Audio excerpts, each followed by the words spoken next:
Say hello, everyone. How y'all doing? Welcome, welcome. We're here with our lovely guest, Vtuber Senpai, the collab that so many of you guys have been waiting for. Why don't you go ahead and introduce yourself, good old Vtuber Senpai?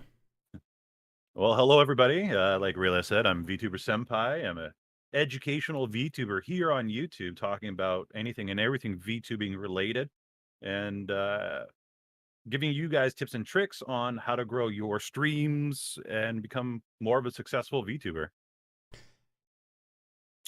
There you have it. Good old Senpai. We've been friends for. We were just talking about this a little over a year, I think. Yeah, It's a been year, it's been quite a year, that's for sure. one hell of a journey. Definitely. Definitely. And the funny part is I think for both of us that year is still less than half the time we've actually been doing VTubing, Yeah, which is Raelice, don't give him your legal name. Watch out, Catman. Wait, what? Hi, Mary. welcome, Mary. Oh, Kai6. Thank you. Alerts are muted for the stream, by the way, but I will still go ahead and read out super chats as they come in. But won't be able to say do the aftermath of a long stream. I know it was a long stream. We were talking about this actually, that you were doing a 24-hour stream. But all hail the Dream 2 collab. You know what's actually funny is this actually wasn't our ask him if he wants to be a god. Do you want to be a god, VTuber Senpai? I would like to be a god. Yeah. Mary, can you go about making this happen? Also, I still need to watch your new lore video. Which I know you posted today, but I was asleep. You got to get on that, man. What are you doing? I know, Mary right? puts out a lore video, and you're not watching that? Look. Slacking. Look. Slacking. Hey, you're the only person that actually gets to call me out. Yeah, there we go. Look. As you can attest, sometimes you're just you're a little slower on that video creation than you probably should be. Oh God, that is true. If you're gonna call me out, I'm gonna call you out. Yeah. Okay. Well, that's fair. That's fair. But yeah, that's actually a pretty good segue into talking about your history as a VTuber, because it's pretty storied, to say the least. And you've tried a lot of things. So why don't you give us a little spiel about, where you started and where you are now? So I started as a Rainbow Six Siege flesh tuber, and honestly, VTubing was just a joke. It was a points redeem that I did, and a lot of people just started to redeem it over and over and over and over. And I saw myself becoming a VTuber over and over and over. I'm like, well, you know what? I like this. I like being a VTuber. This is nice. This is cool. This is interesting. So I did one tutorial on Luppet. I'm like, okay, I'm gonna be like a super budget Harris Heller, but that's okay. Saw that the VTube or the Luppet video did really good. Did more Walmart brand Harris Heller stuff. Didn't see that really go well. I'm like, okay, there isn't a lot of tutorials out there for VTubers. There isn't a lot of information. Everything at that particular time was kind of like gate kept quite a bit. Like if you want to find out people's, what program they should use and so on and so forth, it was like a close secret to them. They would take it to their grave. So I'm like, okay, there's obviously a lot of people that are interested in this. There's no answers. The videos that are out there are crazy long, full of like extra stuff that didn't need to be in there. I think I could do better.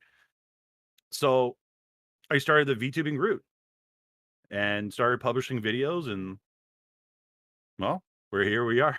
Here we are now. You said something that hits so close to home it hurts, because What? the There's a lot of videos out there, but I can do it better. Yeah. Well, that's the thing though, like, you're a little bit cocky when you kinda, like, say that, like, like and I think that's okay though, Yeah, right? I You think also you think it's can do better, okay. just do it. I So, yeah. because for the same reasons that you started with tutorials is the same reasons why I started. Though I have to add on the fact that I am impatient, and so Yeah. I didn't want, because the thing that really spurred me into gear was there was a VTube Studio tutorial that was like Mhm. 45 minutes long. Oh, It I was know exactly which one you're talking it, about. it was like the only one, and I was like, there is no possible way Yeah. this amount of information needs to take 45 minutes.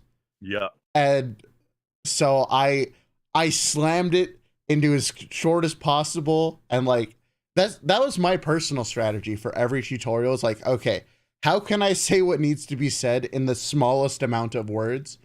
Because I was making tutorials for me, honestly. Yeah. It's like I was making these tutorials I wanted to watch because it was like, all right, here's the info and you're out.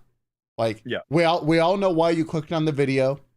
You want the info and you're going to be gone. It's okay. See, I kinda went more I don't wanna say it's a scummy thing, but I went into my competitors' videos. I was looking through their comments and seeing the questions people were asking in their videos. Like, "What about this? What about that?"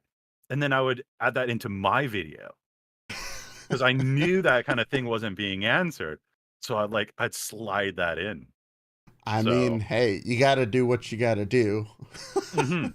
Yeah, I pretty mean, much. even us, we've been on opposite ends of the same content because back when we were in the same sphere, you know, I think it was fair to say that we were pretty heavily competing against each other. Oh, only a little. Only a little. Good old cutthroat days. But like D the other does your community know that the whole, the one time I said an idea on stream, you go right away to make it? that Did you okay, ever tell 'em so that? a little backstory for that one. It sounds worse than it is. It's not that bad, trust me. Yeah, so the funny thing is so I was listening to VTuber Senpai on a stream. And by the way, if someone ever makes a video about something you've said, chances are they didn't just conceptualize it the moment you said it, by the way. Like content creators are thinking of video ideas all the time, right? This Oh, is yeah. more to chat than it is to you, but like if you think someone steals your idea, it's probably because they already had that idea. But Yeah. like hearing someone else mention it, which is what happened on this stream, is there was I'd heard about a program called Vtuber Mini, and I heard Senpai mention it, and I'm like, oh crap, he's had the same idea. I gotta make this now, because it was the same kind of situation where no one had really made a video on it yet, and No. like, yeah, so that's my crowning moment of beating Senpai Well, to a video. that's the thing about, the VTuber tutorial space. If you're not first, you are last. I mean, I think that's kind of So true about YouTube in general, right? I kind of live yeah, by the yeah, rule for of sure. you're either first, best, or last. Yeah. Like you either are the best or you're first. Like there is no really in between. Yeah. Yeah. Especially for something that's like being searched a lot, which is primarily what the tutorial space was. Mhm. Is you're fighting over search results, which means that you have to be the best or you have to be first. Yeah. And so that it really can't be understated. In fact, it's like why, I mean, you guys know this, you guys watch YouTube. It's why as soon as anything popular happens, literally every other YouTuber on the platform races to get it done. Like it's not unique to just the tutorial sphere, but it's a lesser known reality of content creation than I think people want to admit. Yeah. Like you don't have to be competitive with everyone you meet, but you are competing against them. Like And for it's not just YouTube though, it's also Twitch. yeah, Twitch, and it's like basically any time spent watching you is time spent not watching someone else and vice versa. And Yeah. like, that doesn't mean you have to, be terrible people to each other, but there's a reason why YouTubers and content creators do a lot of stuff that you might feel like is mean spirited, I guess, in a sense. But usually I'll just be straight honest. It's not generally because they're thinking about you, they're thinking about themselves and Yeah. what they need to do to get ahead. And I don't know, it's an aspect of content creation that I feel like is tiptoed around a lot on by a lot of people. Oh, And it definitely is. Because everybody's like, buddy, buddy, haha, we're all friends here. Behind the scenes, it's not that way. but the thing is you can still be buddy buddy with like people you're directly competing against. And Mhm. like you can learn from them and you can still be friends with them. It's a lot of it is just about not taking it personal Yeah. when someone does something that could be perceived as a slight against you, I guess is the best way putting it. Like I'll just give an example that I was pissed off about. Oh, no. But and you know exactly which one this is cuz Yes, yes, I know. there was a video for the VTube Studio had just released its hand tracking, and anyone who was in the tutorial space knew that that was going to be a big topic. Yeah. And so I did a stream about it. I was actually the first stream to go live about it. Uh, but I made the decision to go to sleep instead of making a video, and a certain duo of creators uh, conspired behind my back to make the video because they Now, knew that if they didn't make it first, I would. to be fair, it was a late night call with Sapphire. She's like, "Oh, VTube Studio just came out with this." I'm like, "If you do not do it now, Raelice will beat Raelice, stay up all night, get the video published." Yep. And she did that, Yep, she and did. she was first. She was first, and because of that, she won out on search rankings. And I was pissed off. Not because like Sapphire did it, because why wouldn't she do it? Like that I think that was the key point for like my own mentality was like I was upset that I was not first, but I would never think of blaming the person who was first, right? Yeah. Like that's the key takeaway for me is like you are competing, just make sure it's a competition against yourself and try not to hold other people like what they do that also benefits themselves against you, because I think that that's the biggest thing for me, at least when it comes to talking about like competition, is you can absolutely be competitive but just recognize that like for the most part people just tend to do things that try to benefit them, and they're not trying to be actively malicious towards you. Yeah. And once you have that kind of mentality, you can be friends with a lot more people. Absolutely. So, and often, if you can look past that and like get yourself a friendly rivalry going, it honestly, at least for me personally, it helped spur on my own content creation. Is like, Oh yeah, for me too, for sure. because for a long time, my singular goal in the VTubing sphere was to beat you in terms of views.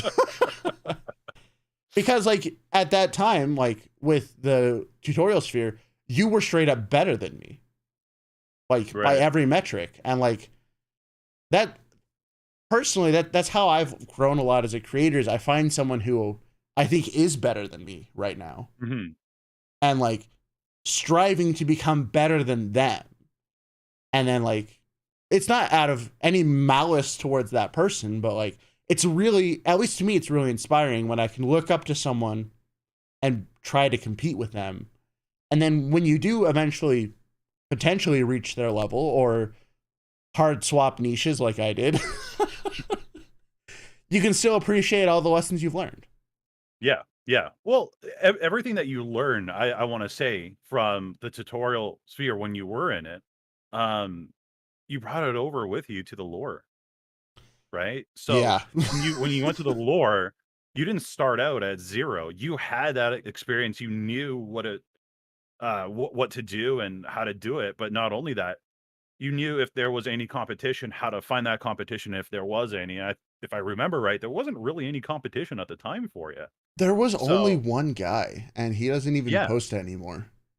yeah. So all that rivalry and all that stuff, it came out good for you at the end of the day. Yeah.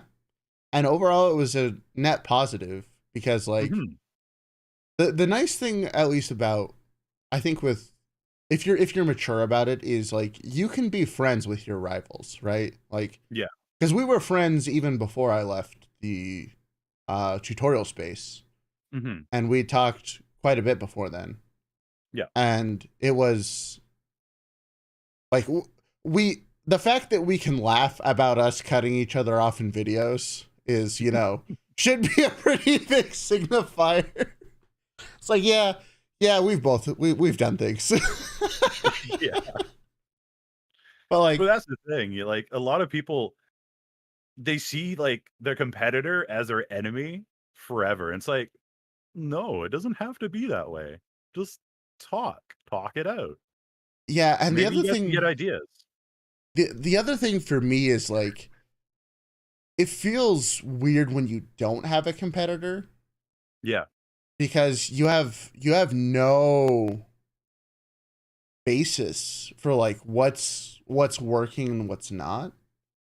And like honestly, just use them as a measuring stick, but like the only competitor you can really have is against yourself because you can Mhm. never straight up copy people's videos, people's styles, anything like that. You can just be the best version of your own self that you can. So the at least my core advice from this point is like look at the people you're competing against and learn the lessons that they've learned, but Yeah. only judge a video against or judge a video or your stream against yourself because that's the only thing that really matters. Well, and another thing you can do, since you have competition, look at what the competition's doing, see what they're not doing, and do that as well. Right? There might be a reason why they're not doing it, but maybe they're not doing something because they just never thought of it. Maybe it's just never come across their mind. And this might be a popular thing in your niche. Jump on it. Like, Yeah, oh, there's so many ideas out there people could do in their niches. They just don't think of it. they really don't. And experiment. This actually leads into a good segue of another topic is experimentation with your Mhm. content. Yeah. The moment you stop experimenting is and like get complacent is when you, at least for me, is when I creatively start to die. Yeah. And Your mind kind of rots a little bit. yeah, and I think that's part of the problem with a lot of content creators today, especially I feel like it's especially egregious within the VTubing sphere of Mhm. people really get caught in their ways. And like Yeah.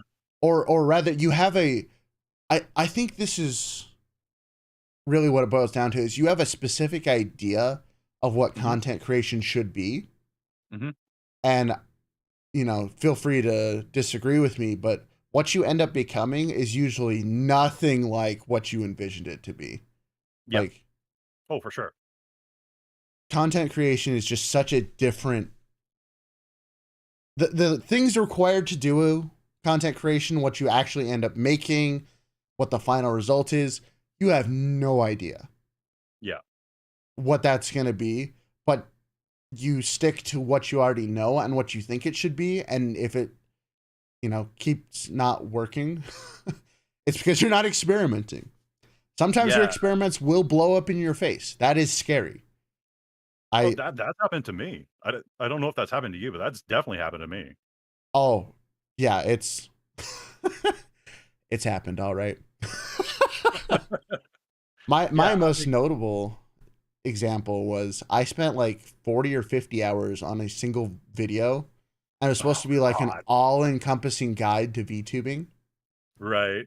And it flopped so hard. It was There, I've spent so oh much time on videos thinking like because I have like an editing style in my head. I'm like, I'm gonna do this, I'm gonna do that. And then it just doesn't look like that. It looks like, a toddler came around with crayons and started just drawing everywhere. I've scrapped 50-hour ideas after filming and just like, okay, delete. yeah.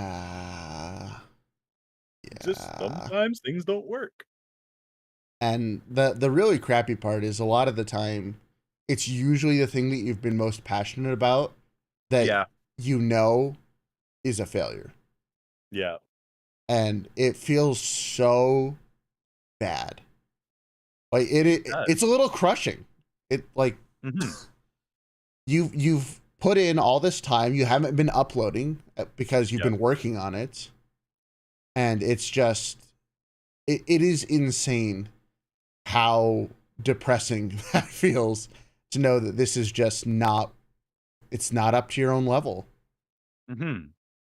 And And you know what? Like, honestly, like, it may not be up to your own level right now, but because you're always making content doesn't mean you can't come back to it later on, yeah, right?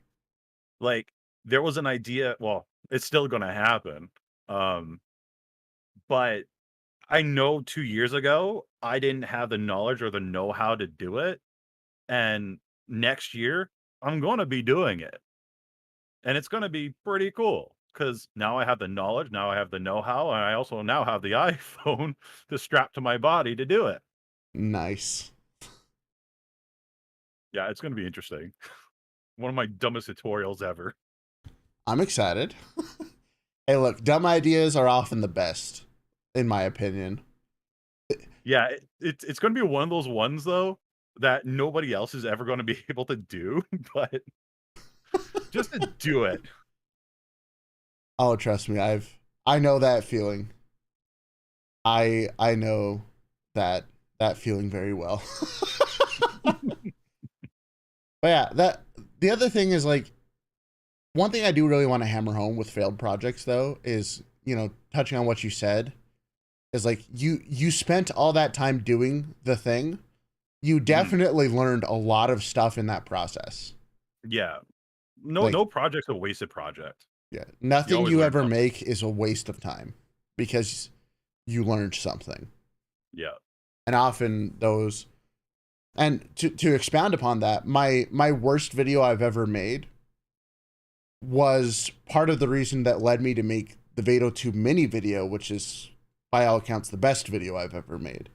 Mhm. Is because out of that whole nightmare of a 30-minute video, there was one tiny little spike of interest. One spot in the whole video that people were like, "What is this?"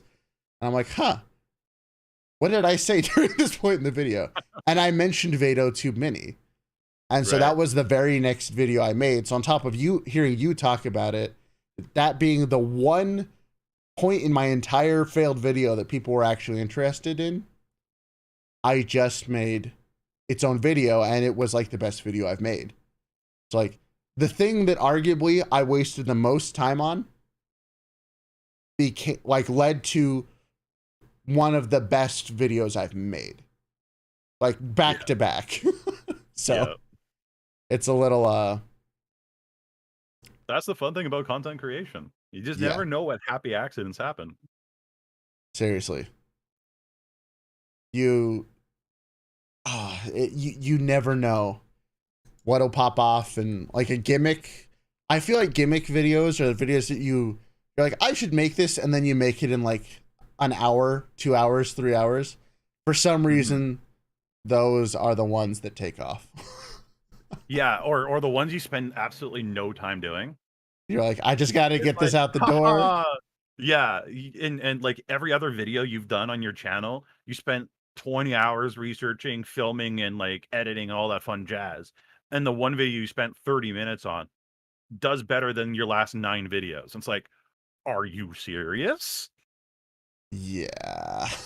And you're ready to, like, throw your computer monitor across the room. It's like, "Okay, well, let's try to replicate that one then." Seriously. I've had that happen so many times. And also, I just want to address something in chat. If you guys do have questions, by the way, for VTuber Senpai, we will have a pretty large Q&A section at the end. In the pinned comment, there's a link to Marshmallow where you can ask those questions. I just Yeah. want to call that out. We've already got a bunch of responses, but if you have any specific questions, feel free to ask them there, and we'll be going through those at the end.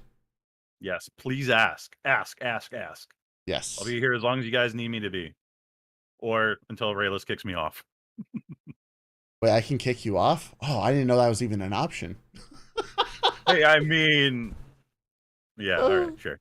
But Nah. there is one thing I wanna touch up on that we kind of mentioned in the beginning of this particular topic.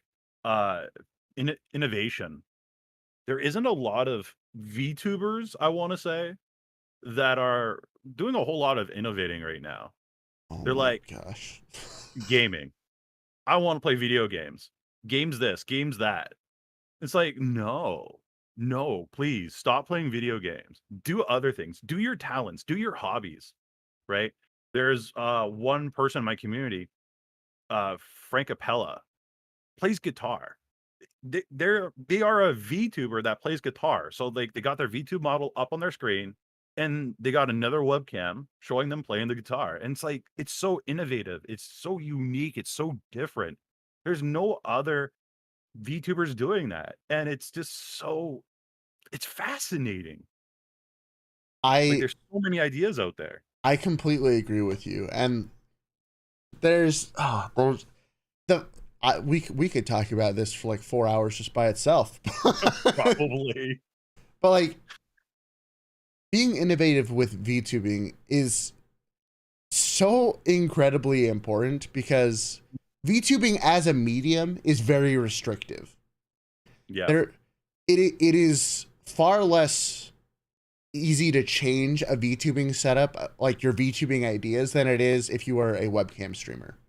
Because with a webcam, you can move the camera, you can just put stuff in your room. With VTubing, there's a lot more involved, especially if you have a specific theme going on. Like, you can't just swap everything at the drop of a hat and expect it to look good. Yeah. But And to touch on your point of like stop playing video games, we would never just say like, if your content niche is gaming, you don't have to just stop playing games. yeah. But you need Yeah, to be yeah. doing something else too. Like there needs to be a reason why people come to your stream. There has to be a unique reason why people choose you out of everyone else there. And like, Yeah, I saw some people mention like, I just started playing video games. Sure, okay, perfect. Play video games if you guys want, but be different than everybody else. Don't just sit there with your mouth like half open, drool running out of it, and you're not talking to chat. Like, do something innovative. Do something that other content creators don't do. Do things that you wish they would do. well, You'll get a positive result. yeah, and like it could just be playing the game that you want to play in a different, like, weird way. Like Nuzlocke are insanely popular for Pokemon. People like watching Nuzlocke, right? It's like for Pokemon games that specifically, or like people like watching. I'm not saying that you have to get into speedrunning, but like people like watching speedruns. People like watching dumb challenges or limitations that you put for yourself. I mean, hell, that's like the entire point of Doug's entire channel, right? Like a 2 million subscriber YouTuber. His whole purpose is to play games unoptimally with dumb challenges. Mm-hmm. And like there's actually because somebody else was mentioning hard being creative. It is. I'll you know what? I'll give you guys like a 1000 IQ play right now. Make it so easy. Go to YouTube, find a game that's similar to yours but not yours. See what challenges they're doing in that game. See what they're doing in that game. See what kind of series is successful in that game. And chances are people aren't doing that in yours. So do it. There's obviously an audience that wants to see that kind of thing, and there isn't a lot of people that would think to do that in your game, you can make it work, right? Like Minecraft, like fancy house building. Literally, you could do that in a game like 7 Days to Die. Yeah. Really could, but I not a lot of think people do it. I think Ludwig called it best, the good old yoink and twist. Yeah, yeah, yeah. Yoink and twist. That's exactly where I got it from. Yep. You just take an idea from someone else that's not in your niche and you apply it to your niche. I mean, hell, Mhm. that's the entirety of why the lore shorts on my channel exist. Is because people have the like that's why I have 45,000 subs is because I did this. Yeah, I watched yeah, exactly. there's a Star Wars lore channel that I absolutely love, and all he does is shorts about obscure Star Wars lore. And I was like, huh, no one's done that about VTubing. Eckhart's Ladder? Well, Eckhart's Ladder is a good one, but the one I'm specifically thinking of is a channel called Vader's Fortress. Oh, yes, yes, yes, yes, yes. And like that's their whole idea. And I was like, I really like this style of content. I would like making it. Mhm. So I just made it about VTubers. And like it's not a big unique idea. Like you can absolutely find other channels to inspire them. Never just straight up copy someone, but like taking what they're doing but applying it to your niche. It's like the and best it's way to your get style inspired. too. Yeah. And in the beginning, you'll probably greatly resemble wherever you got it from. Mhm. But, given like 1 week, 2 week, 3 weeks later, it'll become a style all your own because you'll figure out what you liked about doing that and decide not to do it and, try something else. And you're like, oh, I really like this. And, it's a great way to experiment with something that has worked somewhere else. So it's not just creating a brand new idea from nothing. It's no, that this idea worked for someone. Try and make it work for you. Yeah. You guys can totally do that. Like Frank Capella, for example, the person I previously brought up, I was showing him on stream 8-bit drummer. I'm like, I do what love 8-bit 8-Bit drummer's doing, Drummer. but as a VTuber. Oh my gosh, I love 8-Bit And Drummer. yeah, he's so good. I'm like, do that, but with your guitar as a VTuber. He looked at 8-bit drummer, he kind of copied the layout, but he did his own thing. And it's working. He's growing because of it. I think the perfect example, like if there was one person I could point to as like the pinnacle of this embodiment in the VTubing niche is Onigiri. Mhm. Because like her with her green screen VTubing model while she's cooking, Yes. like that Oh is my gosh, yes. that is the prime example of it. It's a cooking stream, Yeah. but it's a VTuber cooking stream. Like that, she didn't even change the formula that much in the beginning. It was literally just she green screened herself out and had, her avatar. But like it was something people wanted to see. It Mhm. can be so simple to shake up a formula. It doesn't have to be like these crazy, super awesome, ridiculous ideas to make something new, fresh, and unique. Mhm. But it's something that unfortunately a lot of people just will not take that risk. Yeah. Like if anybody in the audience wants an idea, I'll give you guys one right now. That would be successful. That will work. I'm pretty sure I know which one you're going to mention. Maybe, but um there isn't a lot of people doing box openings, right? Do Oh, those. that's actually not the one I thought. Because I know Oh, you've mentioned another one before. which one are you thinking of? The Owl Kitty, but VTuber. Oh, Editing yes. movies to put your Yes, model yes. in. Yes. Actually, so I did a competition for that. Oh my god, it was so good too. Yes. Oh, I don't Um, think I saw that. oh, you didn't? Oh my gosh. No. So I had my community do a challenge I'm hoping the audience know what who Owl Kitty is, but I'm like, chat. I want you guys to do something like that. It was actually with Kevin something. I can't remember his name. How he would insert himself into like videos, but Owl Kitty is a very good example though. And I'm like, I want you guys to do that.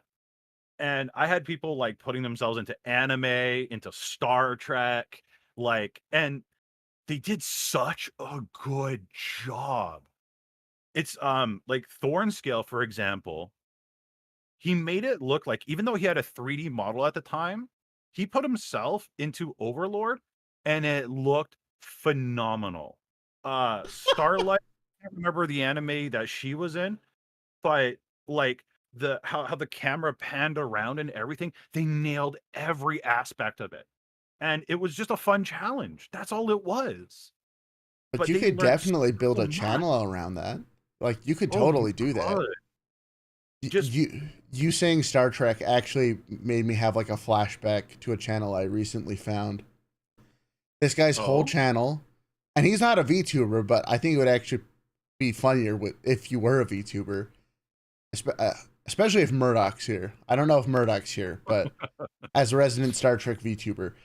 But all this guy does, his whole channel, is he takes iconic Star Trek scenes and Yeah. he has like costumes for every generation of Star Trek and just edits himself in and makes it look like he's part of the episode.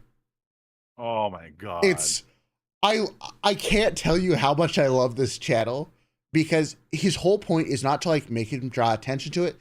He just Right. edits himself in as if he were part of the episode.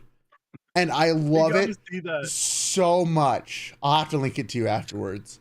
Please do. Oh my god. Because like he even like edits like the graininess of the film if it's like a DS9 episode or Right. it's so good. Oh my gosh, I love it. Okay. I can't wait to see that. But It's so good. yeah, like and there's no VTubers doing that though. Not really. And that would be so popular. It would be so funny, especially if it's like funny moments or and it doesn't have to be like IRL live action flesh tuber shows. It could be anime, it could be cartoons, it could be like old 80s cartoons. Throw yourself in there. Add some funny dialogue. It would If be like the anything, the greatest more thing. ridiculous it looks, the better it'll probably do. Yeah, yeah. Really. So, like, yeah, do that. But also, like truly, like opening like loot crates and stuff like that, I think that would be a huge hit. There isn't any VTubers doing that right now.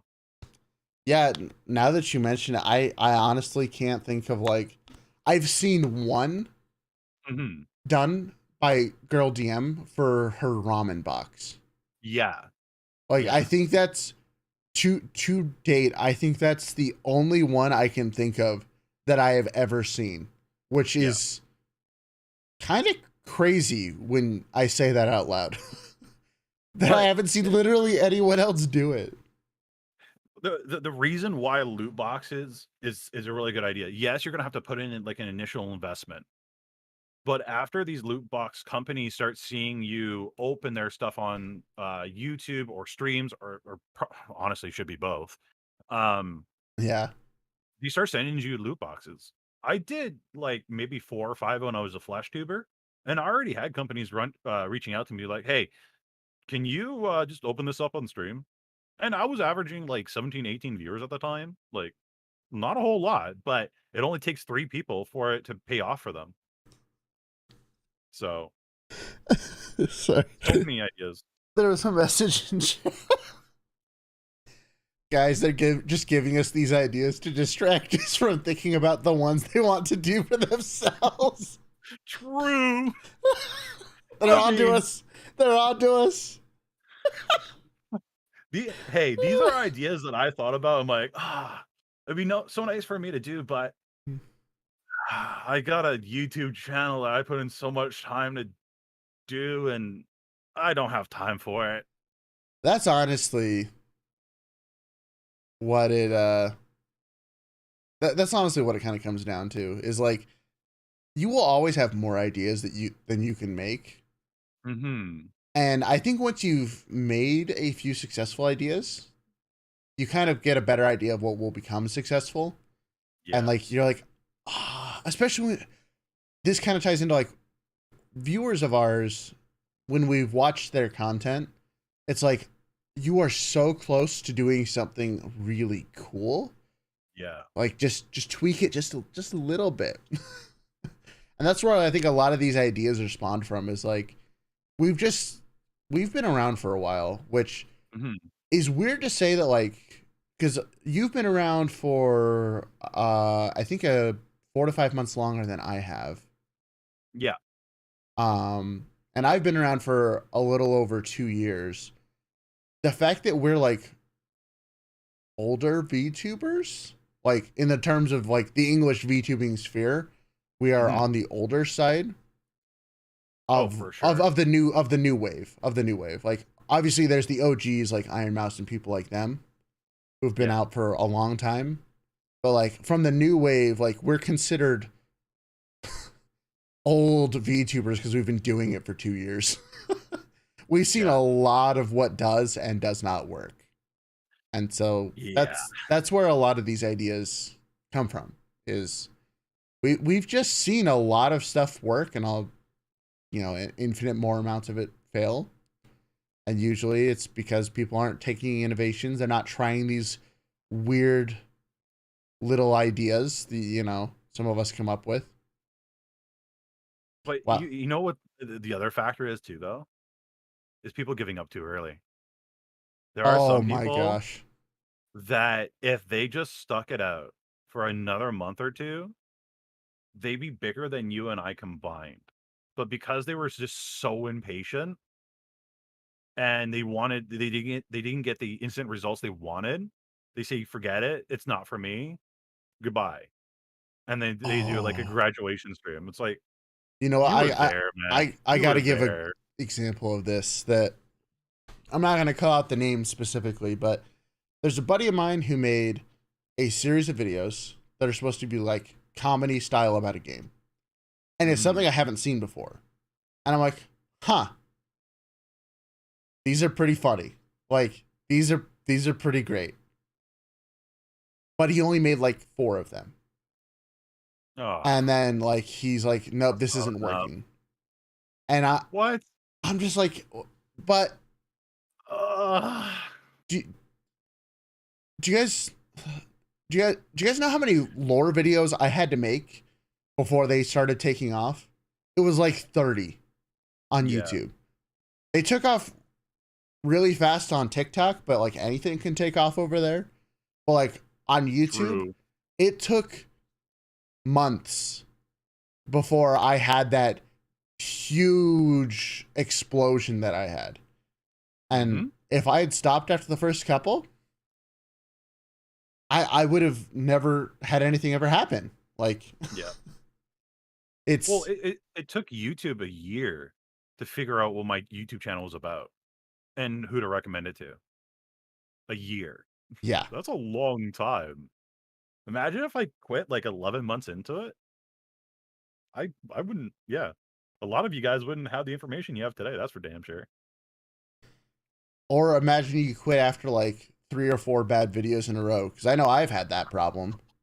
Yeah. Like, because man, the mental fortitude to just keep going on is Mhm. so important. But I, you can't conflate it with just keep doing the same thing. Because like I feel No. like that's the other trap to fall into, is you need to be able to press on through the bad times Mhm. and recognize that these are potentially just bad times Yeah. without attributing the lack of success to something that's outside of your control. Because I think that's where people can go into the other problem, is they get so set in their ways because the world is just against them and Yeah. nothing they do matters. Whereas if you've been on YouTube for long enough, everything you do matters. Like there's nothing that you do that doesn't matter to your audience, to YouTube. And Yeah. so recognizing that no, this was a good idea. Maybe you just executed it poorly. and you need to Hmm. try it again, but in a different light, you have to have that mental fortitude of not giving up. Yeah. No, giving up's the worst thing you can do. It really is. Especially if it's something you want to happen and something you want to be want more than anything in life. Yeah, don't give up. It'll work out. Whether it's you failing a whole bunch of times and learning what people actually want or editing style, maybe, right? Look at Dr. Disrespect. He spent what, like a decade failing on YouTube, and then one day his style just took off, and now he's like one of the biggest streamers out there, like averaging 40K on YouTube alone. Like, it's crazy. Perfecting your craft.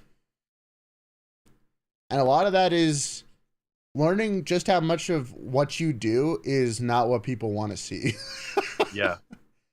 Because there's a reason why, like, you can watch someone 2 years ago and you see them today and you're like, who are you?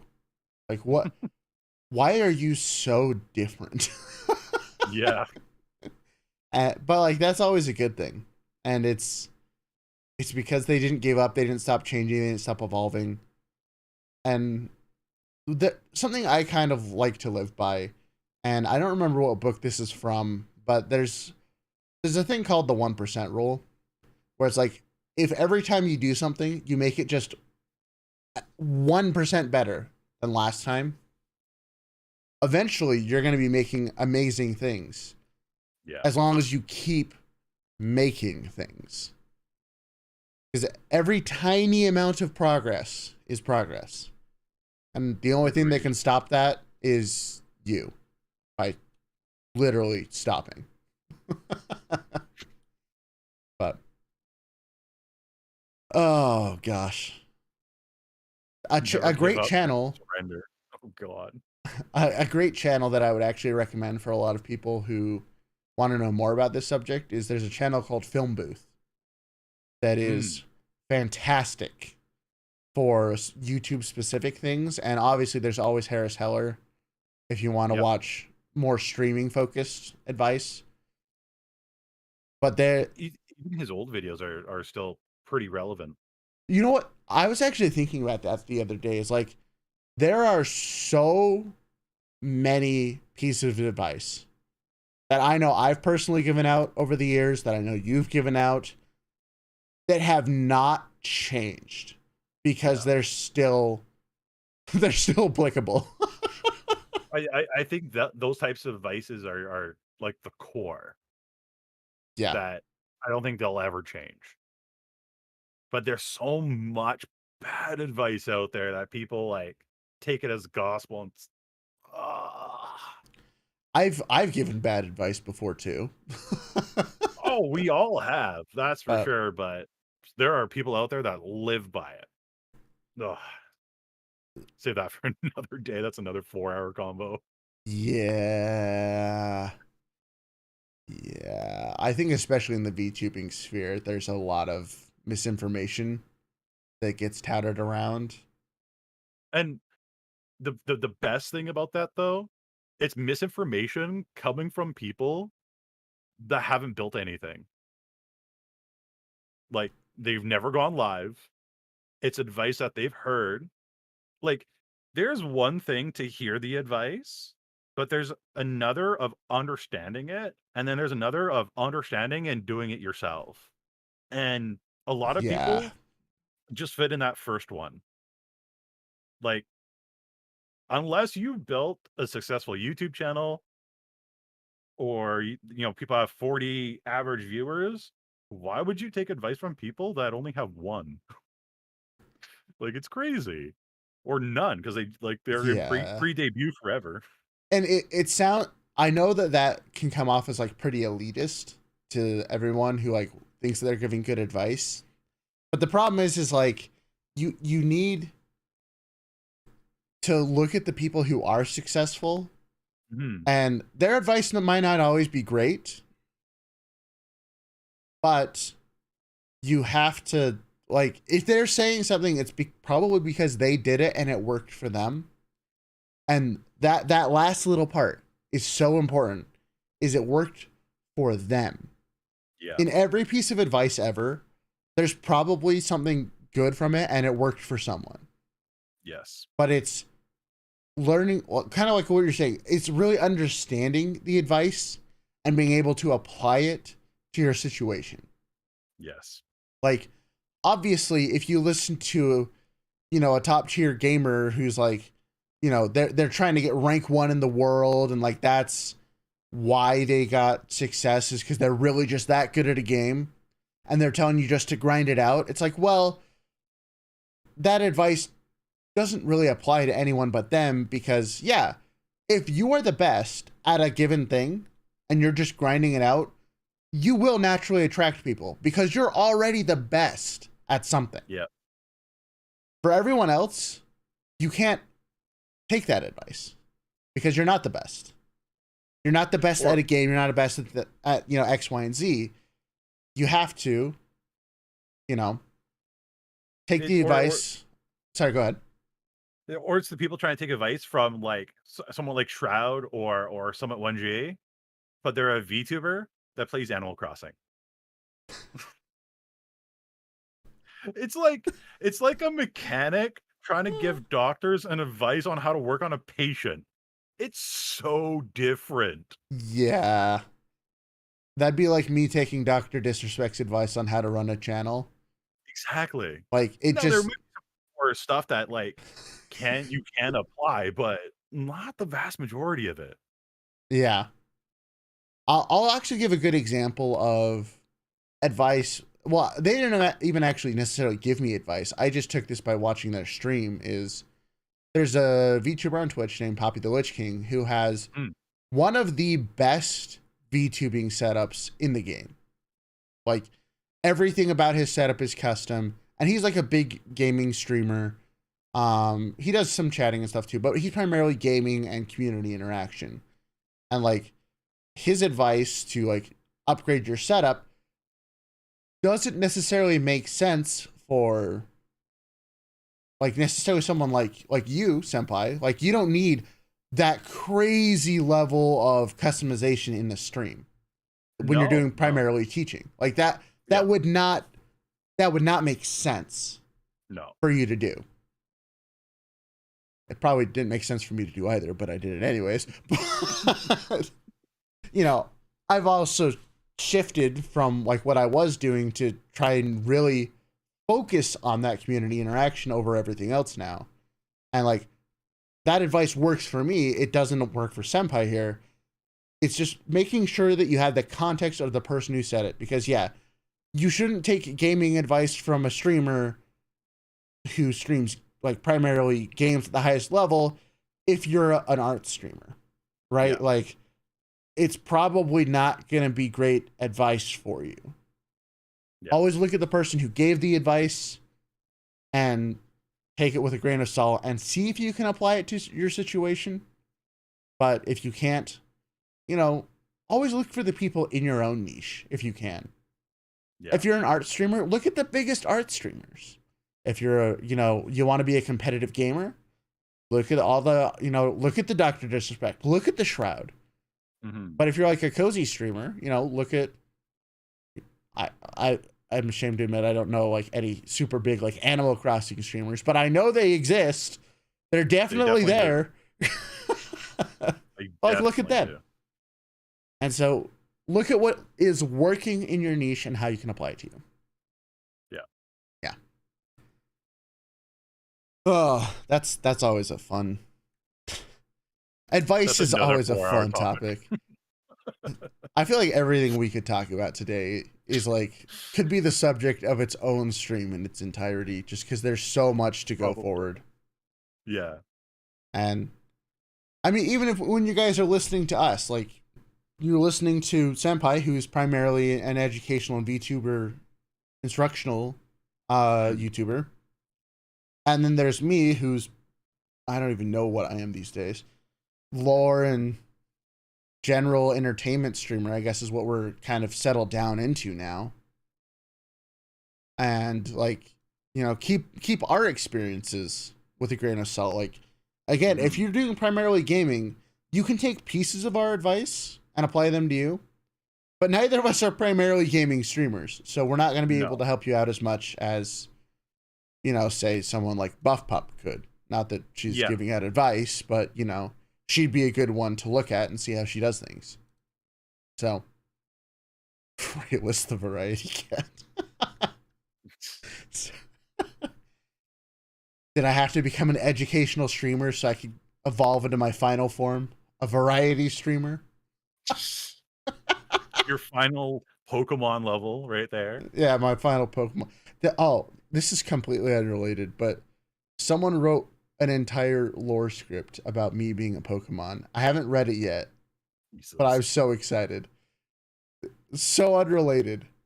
They're You called should make that into a Raymons. short. I might have to. Make it into a short. Publish it everywhere. It'll do good. People will latch onto it, especially if it's Pokemon related. I know, right? All right.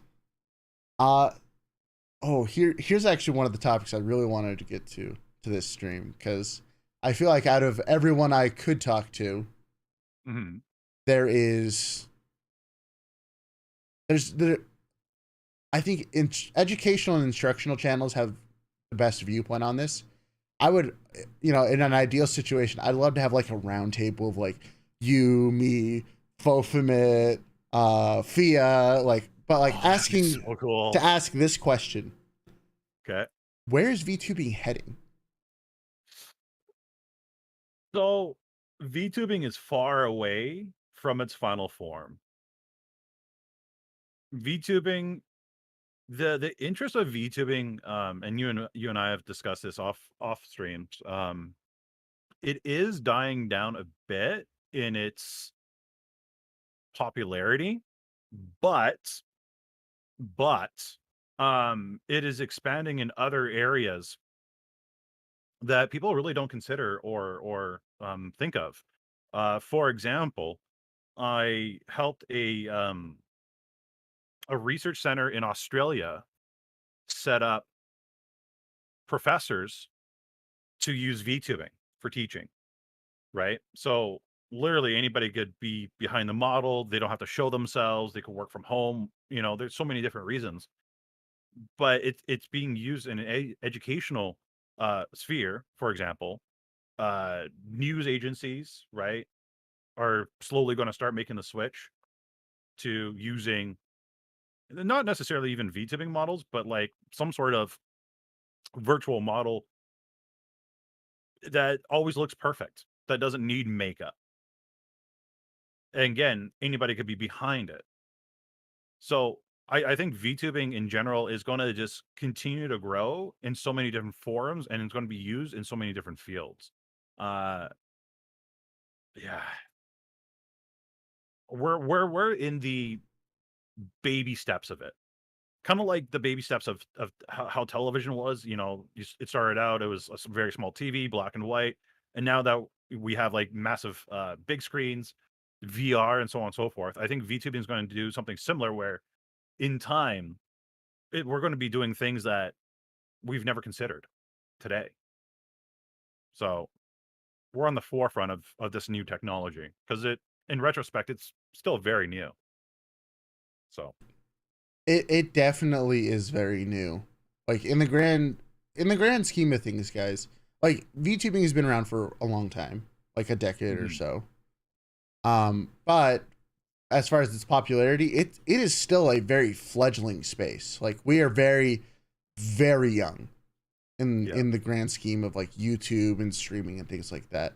And it's funny that you mentioned, teacher applications for this, because I had a very interesting conversation with a coworker who has now become a history teacher. And Oh. we were talking about like, because he knew he knew I did YouTube. He didn't know what I did. And when he Mhm. found out that I was a cat on YouTube, he's like, this would be great for like kids. Yeah. Like, because this was back during when COVID was hitting a little harder. And Mhm. like, just think about that from like a teaching perspective for people that were like would need to facilitate virtual homeschooling and things like that. Like Yeah. the teacher aspects of having a cute character on the screen to help small children stay attentive. Yeah, that's I had never considered that as a Yeah. possibility. Yeah. And there's a lot of different applications. I think it's so cool that like an actual facility reached out to you. That's like so cool. Yeah. So what they're going to do with these models is it's going to be extraordinary, and we're going to eventually see it probably next year. But like just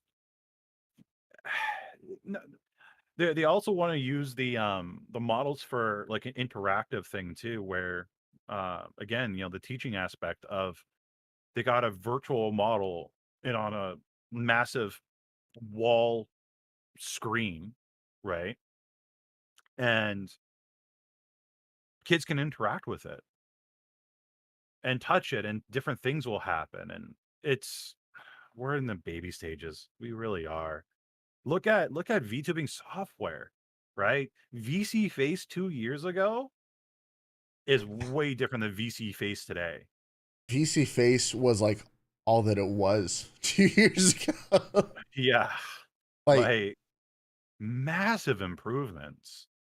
I don't Um, I don't want to attribute like all of the live 2D space to VTube Studio, but like to say that VTube Studio literally changed the landscape for VTubing they would did. not be an understatement.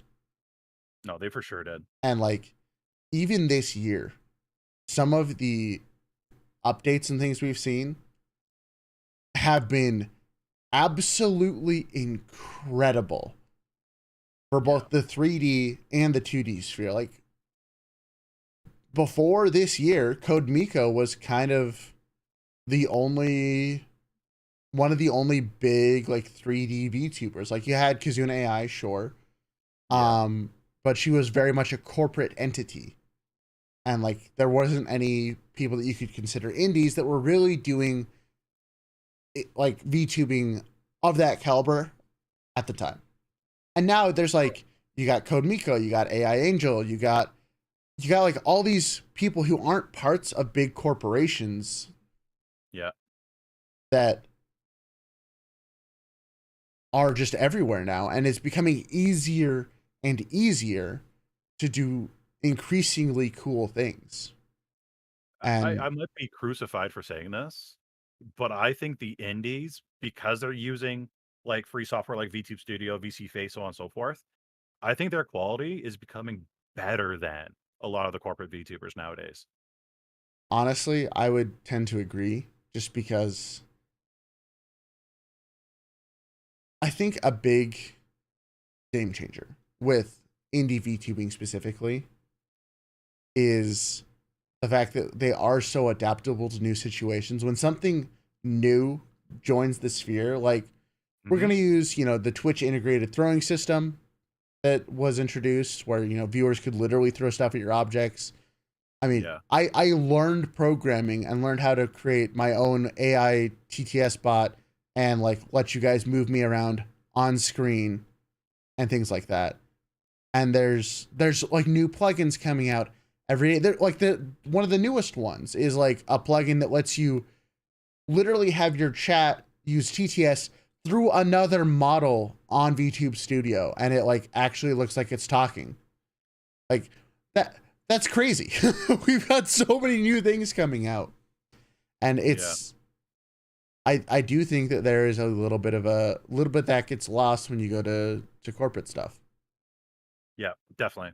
Well, in corporate is also it's just they're just very slow to move to anything because they need to have meetings about it. They want to test it. They want to make sure it works. Where indies are like, all right, well, I guess I'm gonna go live and see if this works now. Like, they don't care. There's nothing pulling them back. And the best thing too is like the failures that corporate doesn't want to have happen on stream are the funniest things that get clipped, that get shown all over the place, shared, and makes the VTuber way more popular. Yeah. I do think that the corporate hold is a little bit of a relic from when you could only afford to do VTubing if Hmm. you had the backing of a company. Like Yeah. you really, I can't understate this enough. Like how much more affordable and accessible VTubing has become in these last 2 years. In Yes. fact, that's probably why part of the reason why the hype around it's dying down a little bit is because it's not just unique anymore. It's really honestly easy for anyone to get started. Oh, But you can make a free model, yeah, the 100% free. That looks 100% pretty free, decent. and you can even use what's that new, like that like mini live 2D program that like lets you do some Oh, customization. I know you oh did a my god. video about it. Yeah. Oh my god, I'm blanking. I know Let I'm me blanking look. too. Let me look. Uh, Oh god. Abrielle, scuff is like any technical issues that we have or funny things that happen on stream, which I am infamous for these days. There's VTuber Kit that That's the allows you one, to make, VTuber Kit, yeah, allows you to make a 2D model, and they're always expanding on it too. and like it But works. and it works well. It just It works. has Twitch's integrated throwing system built into it.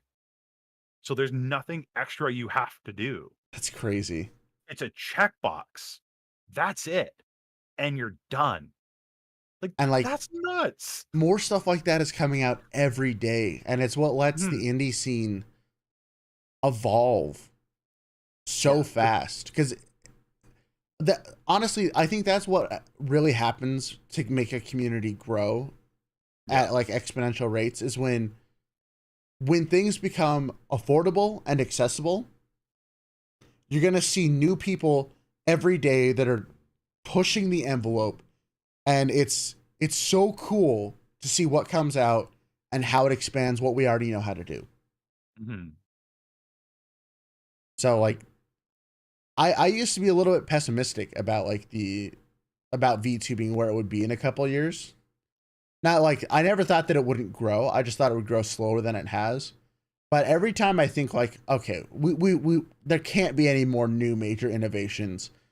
Like Art Gun's like, by the way, I made a new fully optimized facial tracking thing that completely changes how you can rig models. And you're like, what?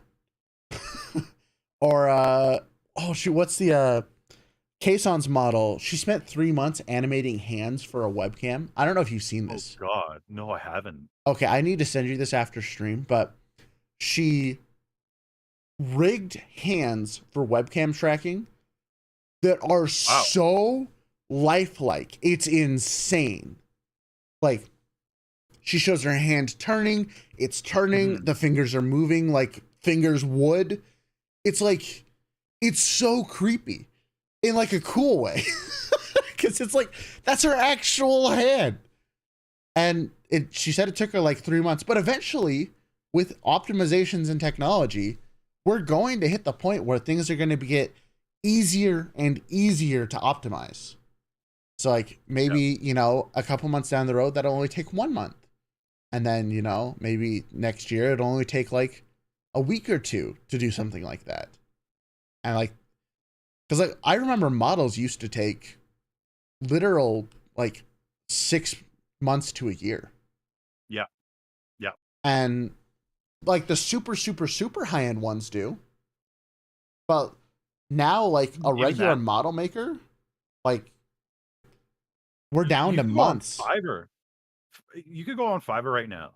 You could buy a $50 model from somebody that lives in a random country, and you can have it in less than a week. Which is insane. Like, that's how easy it's becoming now because they got the software to back it up, right? The software developed with them and gave them more ability and access, and it's crazy. And then that's why I'm saying, like, we're in the baby stages of VTubing. We are far from everything being done. There are so many things that's going to happen that we haven't thought of yet. It's going to be nuts. The next 5, 10 years, VTubing is going to be way different. Way I different. I cannot wait to see like where we end. Yeah. Like where we end up in just like even next year. There's gonna be some new crazy shenanigans that come out. Like I still remember the beginning of this year was very memorable to me for VTubing because it was Shy Lily hit the scene. Hmm. And like whether or not you like her content, her model was kind of the first of its kind being Yep. as expressive as it was. And for those of you who don't know, I was watching a stream where Lily kind of talked about that. She spent literal like dozens of hours going through every individual setting on her model and fine tuning it. That's why it moves the way it does. On top of like it just being a great quality model, but like that model was so insane compared to the standard that we had. Like Yes. that was the beginning of a new standard. And now these days, you know, we got like Vebe's model, we've got like even Yanner's new model, like all these new models are coming out that have such a ridiculous level of fluidity Yeah. that would not have we wouldn't even be able to conceive of that last year. And that's No, like no. It would have been like equivalent to, oh my god, it's a witch, right? We gotta burn it. We gotta burn it. It's like because it's something that would have never happened. it's just insane how well those models like how well models have improved and grown. And I think even next year we're gonna have, you know, there'll be something new that's just gonna blow everything else out of the water, and we're just gonna be like, how where did this come from? Hmm. Like how did they make this happen? Yeah. And I'm personally excited. And I the thing I'm most excited for is the tech. Like Yes. not just the models, but like all the software supporting it. Because, you know, VTube Studio is relatively speaking, it's a very new program. It's only been out a couple years. There's You know gonna what be I'm a actually excited for? I new VTube Studio eventually. Like a new program that's gonna change the landscape. So there's something that's actually coming out right now that is going to massively change the landscape. And if what they claim is true and it works as well as they say it will, iPhone, like needing an or requiring an iPhone for your advanced face tracking is going to be a thing of the past. That would be really And nice. what they're working on, I believe it's VTube Studio mostly working on this right now, if I remember correctly. But yeah, the RTX tracking They using released your it. webcam. So I've tried it a little bit. it's from my experience, it's buggy as hell. Oh yeah, But it's pretty buggy.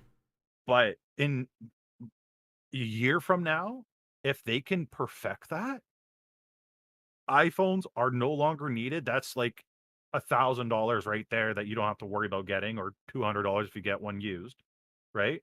Yep. And the fact that we can use a webcam frees up our space and also frees up on what we can do. Like, I'm excited. I'm excited for that because now we can get webcams that, again, a lot of people don't think about this, but have built-in Wi-Fi, like a GoPro. And it would be easier for people to just set it up for their cooking streams or walking around IRL, and then just have that wirelessly feed back to your computer. One thing I'm personally hoping for to see a big improvement on next year. Are you familiar with the program slash website called KaleidoFace? Yeah. So KaleidoFace 3D was one of the first ones that let you use your webcam that also had hand tracking built in. Yes. Yes. Super laggy, super buggy. Like your computer had to be a beast to even think about Yep. using that site. Yep. You still do, but like imagine we get to that level next year. So, we kinda are. So there's an application called Hyper I've seen that, Hyper. yeah, that has built-in hand tracking on mobile and on desktop. I haven't tested it yet. Is it pretty It's a little bit janky. it's still It janky? is, but it's not as bad as, like, I don't know if you remember VMagic Mirror where you had to, or was it VMagic Mirror? I can't remember, but you had to have two different color gloves for it to track your hands properly with the webcam. Oh, I don't remember. Yeah, it was so long ago. But now we're getting apps that have the built-in hand tracking where you don't have to use like Elite Motion, which is another what $150 device. I'm so glad the Leap Motion days are finally dying. I hated using that thing when I was still in 3D. That thing I was miss it. awful. I miss using mine. I miss having hands. But yeah, I'm Italian. I talk with my hands. I think that's just where we're heading soon. Is like if we can get to the point where webcams can just track everything, Yeah. and Oh, and especially full like body too. to the point where like if you have multiple webcams, they can do Yeah. full body tracking. Oh baby, I am Yeah. excited for that day. That's going to be a massive game changer, especially if you don't need that full-on bodysuit. Yeah, the day that the bodysuit is not required, or like the gloves for like super good hand tracking, right? Yeah. Yeah. The Yeah. the day that you can just like you would still have to build a room for it, right? But like the fact that you could build a room and just have like webcam set up and walk around in a room that you've specifically set aside Mhm. without needing super expensive cams, because like you can already do this right now if you invest like thousands upon thousands of dollars. Yeah. Looking at you, Melody. But like imagine that everyone could have a setup like Project Melody or AI Angel or Code Miko for like less than $1,000. Like be able to move around in 3D. We will eventually get to that level where it's just really cheap, and Mhm. that's so exciting. You were a 3D VTuber, Raelus. What kind of VTuber were you? Those were the dark times. We don't talk about those We don't times. talk about those. But yeah, just VTubing is. I'm really excited to see where it ends up, just because I've been surprised far too many times Mhm. by the ingenuity of people that there's just no way I could not be optimistic about where it's headed. There's too many. There's just too much going on to not be Yeah. excited. Oh gosh, Only going to go up from here. it is only going to go up from here. Ah, all right, and now in the same tangent with that question, Okay. what do you think we can do to help push it forward? What do you think people can do to help push it forward? Honestly, reach out to developers. I know personally that some developers are always open to ideas, make videos, right? Talking about, oh, I really wish that this existed or really wish that existed. Make some tweets at the developers, be like, and like for example, VTube Studio or VC Face. That's why they have some of the features they have, is because people were like, hey, it would be really nice if we had this. And they're like, oh, okay, we'll add virtual cam now, right? Or oh, okay, we'll add the ability so you could pull models straight from I can't remember that Japanese website where you could download models directly into Oh, VC Face, but Vroid um Hub. yeah, VRoid Hub. So like reach out to developers. Don't be one of those people that does it every single day, but like once a month, once in blue moon, throw an idea out there and see what they can come up with. Maybe it's something that they've thought about but didn't know that there was any interest for. And now that you're showing some interest, it might progress it further or might add it to, or they might move it to the top of their list. Um, yeah, that's what I would say you should probably do. But also, don't be afraid to try to make it yourself, right? Like Realist, you were mentioning you were working on that TTS thing that would work on YouTube and so on and so forth, right? Yeah, There isn't a lot of people right now that know that that's something that's what we want. We want that thing. We want a Twitch integrated throwing system for YouTube. Um, they finally did update it did to they? work on YouTube, sort of. Perfect. sort of. But it took so long for that to happen, right? And I'm sure if like we all ganged up and said, "Hey, we want this a lot sooner," we would have had a lot long. Oh my god, I can't talk. We would have had it A way lot back when, sooner. Yeah. a lot sooner. Thank you. English bad. Yeah, and I want to touch on that a little bit. Learning how to do something new for your own space is incredibly daunting, but often it's a lot easier than you think it is. Hmm. Like, I made the first version of VC Chaos in a week, and I'd never programmed before. So, like, that was me learning from scratch because I wanted something new. And yeah, Yeah. was it frustrating? Oh, you better believe it was frustrating. It's still frustrating. Yep. Learning new things is always frustrating, but like it's so worth the final result just because that little extra bit of learning just helps push the whole niche forward. Because maybe you teach what you learned to someone else. Maybe a developer reaches out and like, hey, that thing you were doing is actually a really good idea. I'm going to add it to my next update. And they hadn't had the thought before, just like you said. Just talking to the people who are making things and then just trying to make things yourself, I think Hmm. is the best way of just helping push things a little bit forward. Because Yes. every tiny nudge we give it forward is a step further for everyone involved. Absolutely. Oh, wow, there's a lot more questions than I was thinking there were. Okay, so I think we're gonna Good. start answering some community questions. Which, by the way, just as a reminder, you can ask questions in the link. We'll also be periodically looking at chat now for questions. And by the way, you guys should all go subscribe to VTuber Senpai. I just put his link in the chat. Go follow him. Thank you. Thank you. Good friendo. So definitely go follow him. Subscribe And to him, all that also, have jazz. you guys subscribed here? Have you hit the notification bell? Have you left a comment down below? Make sure you do those kind of things. Yes, yes, yes, you It helps should. Raelice out. Helps everyone out.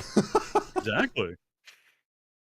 All See, right. that's one thing I wish a lot more VTubers did was I'm like bad self at it. promotion when they stream. I'm bad at it.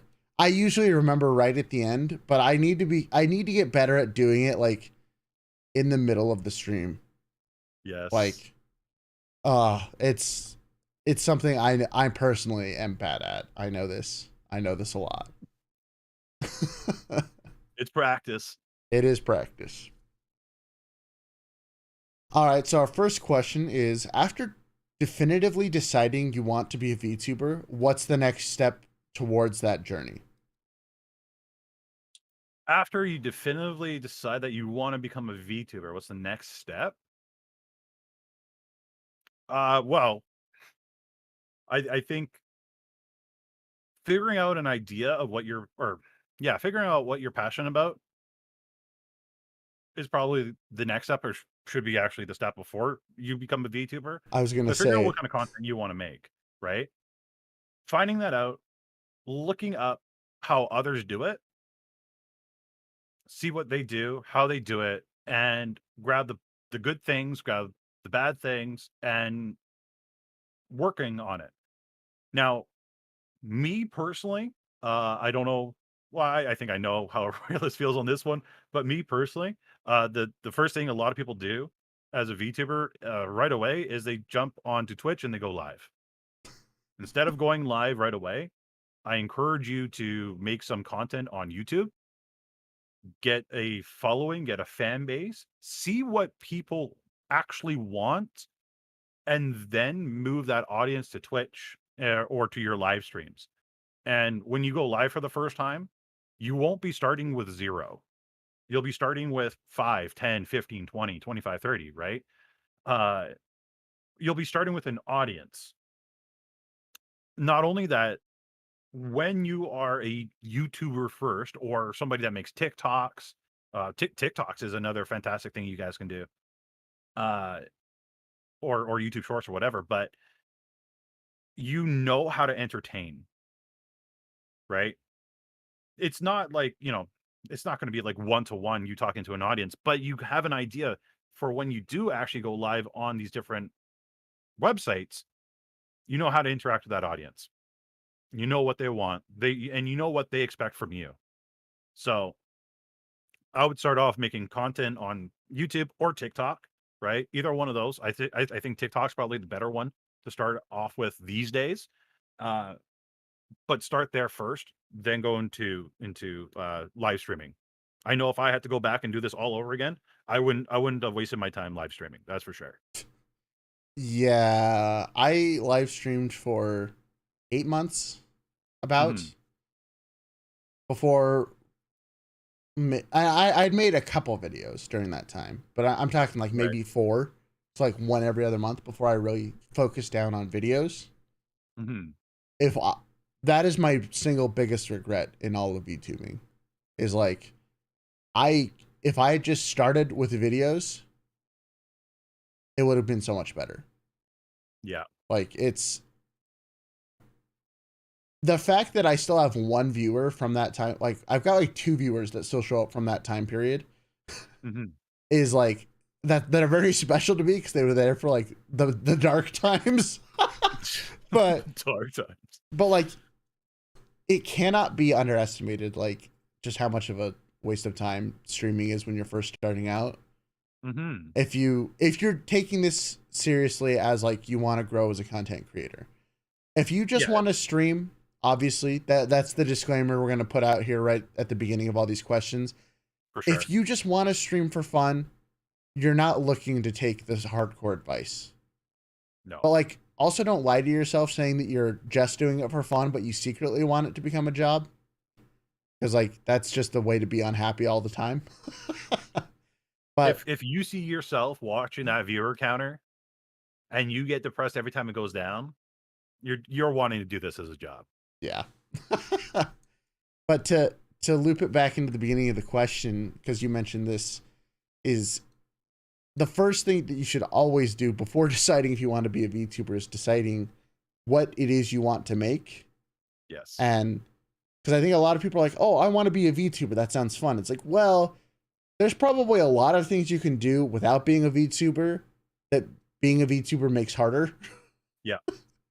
So, I assuming you know what content you're going to make and you want to be a VTuber, the next step is just to start making things, and it's going to be terrible because yes. the first videos you make are always bad. No one ever makes an absolute awesome video their first try, No. or even their first 100 tries. Yeah, I can't remember who said that, but your first 100 videos are gonna be, like, the worst videos you make, and they're right. Yeah, They but honestly are right. once you know what direction you're headed in, just start making things, and you will absolutely course correct along the way. You Yes. will guaranteed change your outlook on how you look at things throughout that journey. The No the question. the the best thing for you guys to do is look at every single popular VTuber out there, right? They all started with an idea, with what kinda content they wanna make. They didn't just fire up their webcam one day and be like, "I wanna be a VTuber." No, they started with an idea, something that Yep. they were good at. They played to their strengths, and it took time for them to even figure that out before they were a VTuber. So a lot of you guys, VTubing is gonna be your first step into content creation. A lot of these popular VTubers had years of experience prior. You probably won't have that for the most part.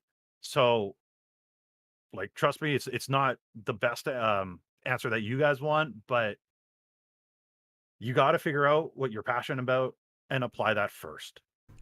Once you figure that out, and you don't even have to have a model, you don't even have to do any kind of VTubing, but getting that idea down and making content with that idea, Yeah. that is where you got to start.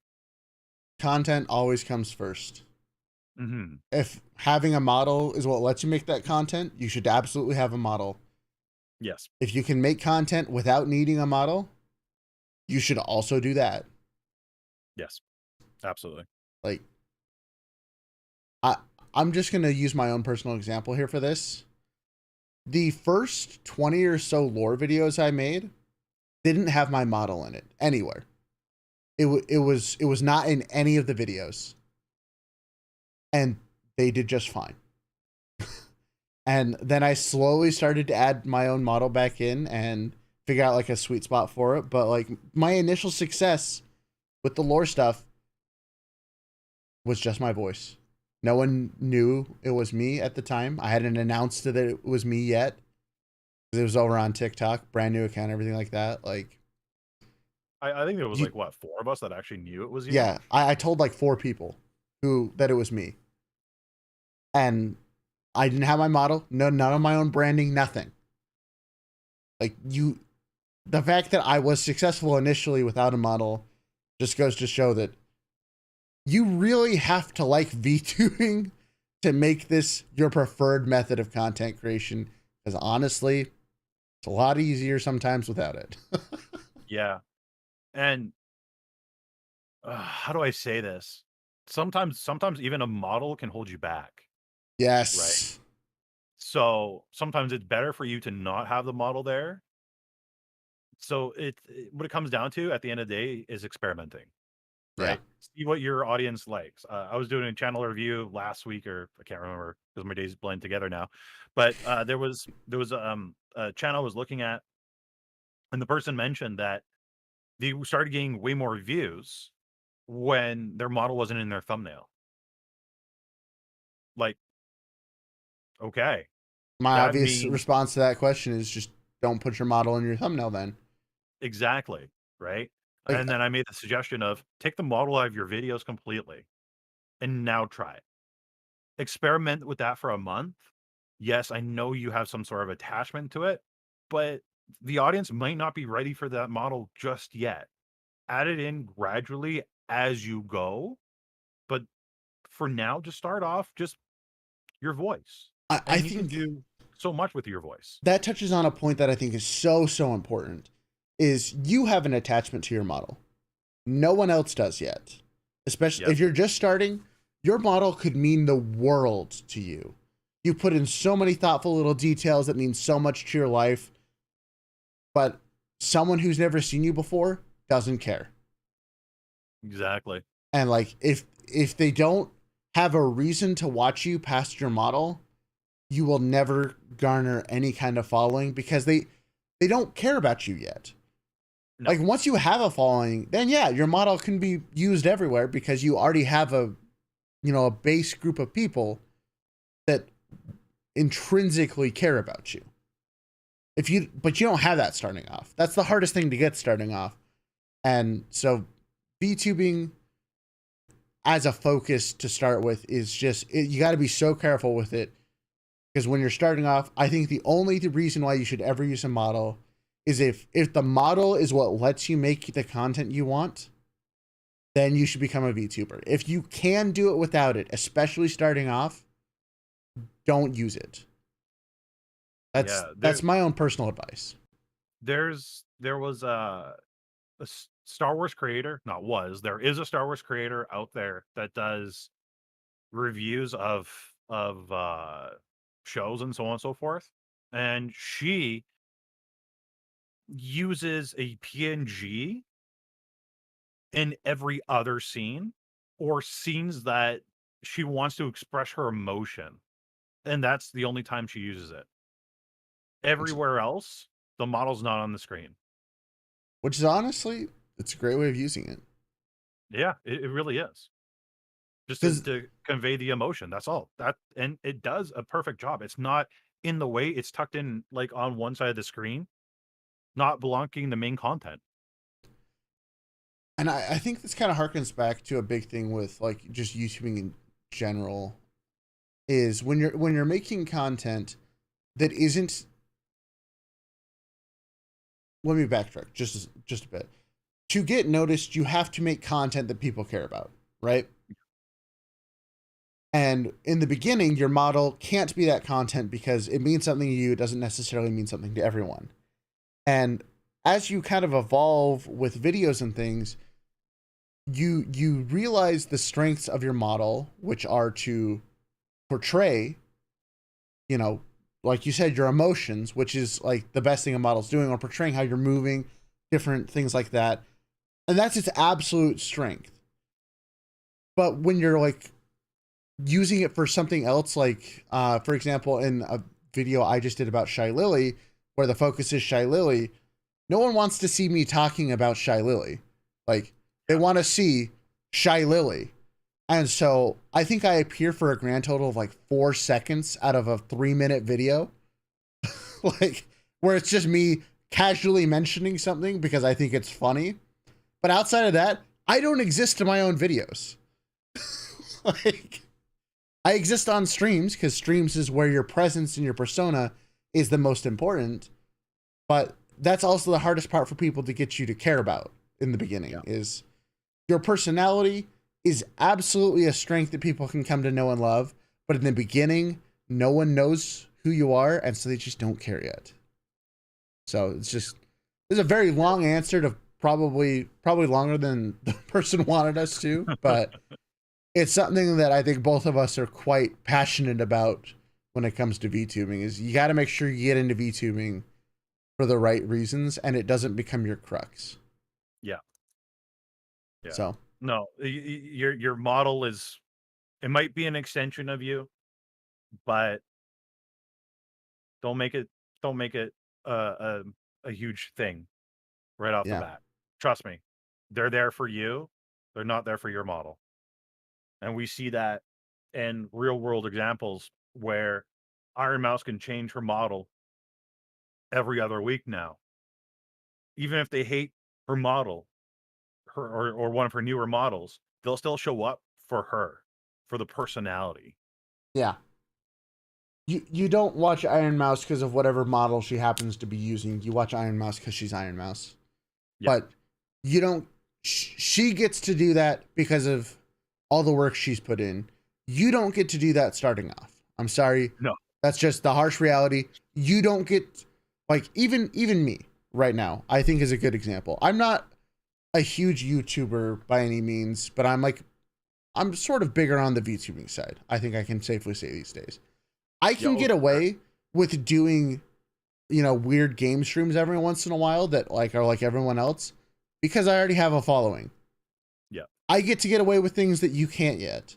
And that's a pill that I had to swallow when I was first starting, is realizing that when you are that small, you don't get to do what everyone else does. You have to be special. And it sucks because it's a lot more work than just doing what everyone else does. Oh, God. That is the truth. And it's a bitter pill to swallow, but it is what it is. And we're telling this to you guys from experience. Yeah. Trust us on this, please, because we're doing you a favor by telling you this. I hadn't talked to you about this, but I actually looked up my old stream averages from like when I first started. Right. I went through every stream for like the first 8 months. Guys, my average was like 2 viewers, 3 viewers for like 8 months. I remember those days. And that was just because I kept on trying to get people to care about me when there was no reason for anyone to care about me yet. Like, I hadn't given them anything to care about. And so that's where all this is coming from, is like, we've experienced the pain of recognizing that people, for better or worse on the internet, don't care about you until you give them a reason. And for most people, it has to be the content they care about first, and then they come to care about you. Yes, absolutely. That is how things progress. So, all right. Next question. What was an obstacle you overcame that has profoundly influenced how you approach content creation now? Oh, wow. That's a loaded question. For me, I've got a really easy answer for this. Okay, give it. It was the first VTube Studio tutorial I made. Okay. And the fact that it got more views in a month than the last 6 months of streaming that's when my flip was switched. I was like, oh my gosh, I've been wasting so much time.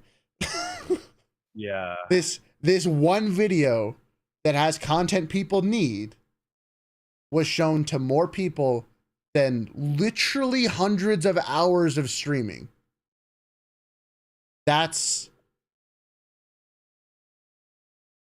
that was a very, very profound moment for me. Okay. For me, oh god, this might be controversial. For me, it was I had to realize that my streams didn't matter as much as I thought they did. Oh, that's another good one. Right? Right now, my live streams probably hurt me more than they help. Because I actually have numbers to show that. yeah, I do too. Um, like Oh, I had to come to terms where my streams help complement the prior videos I made, right? That's why people come to my live streams, is because a video brought them there for the most part. And yeah, yeah. that was a huge that was probably one of the biggest like pills to swallow for me, was realizing that streams are purely for your community. That's all they are for. Like Hmm. in the grand scheme of YouTube, specifically YouTube, streaming generally hurts you more than It it helps does. you.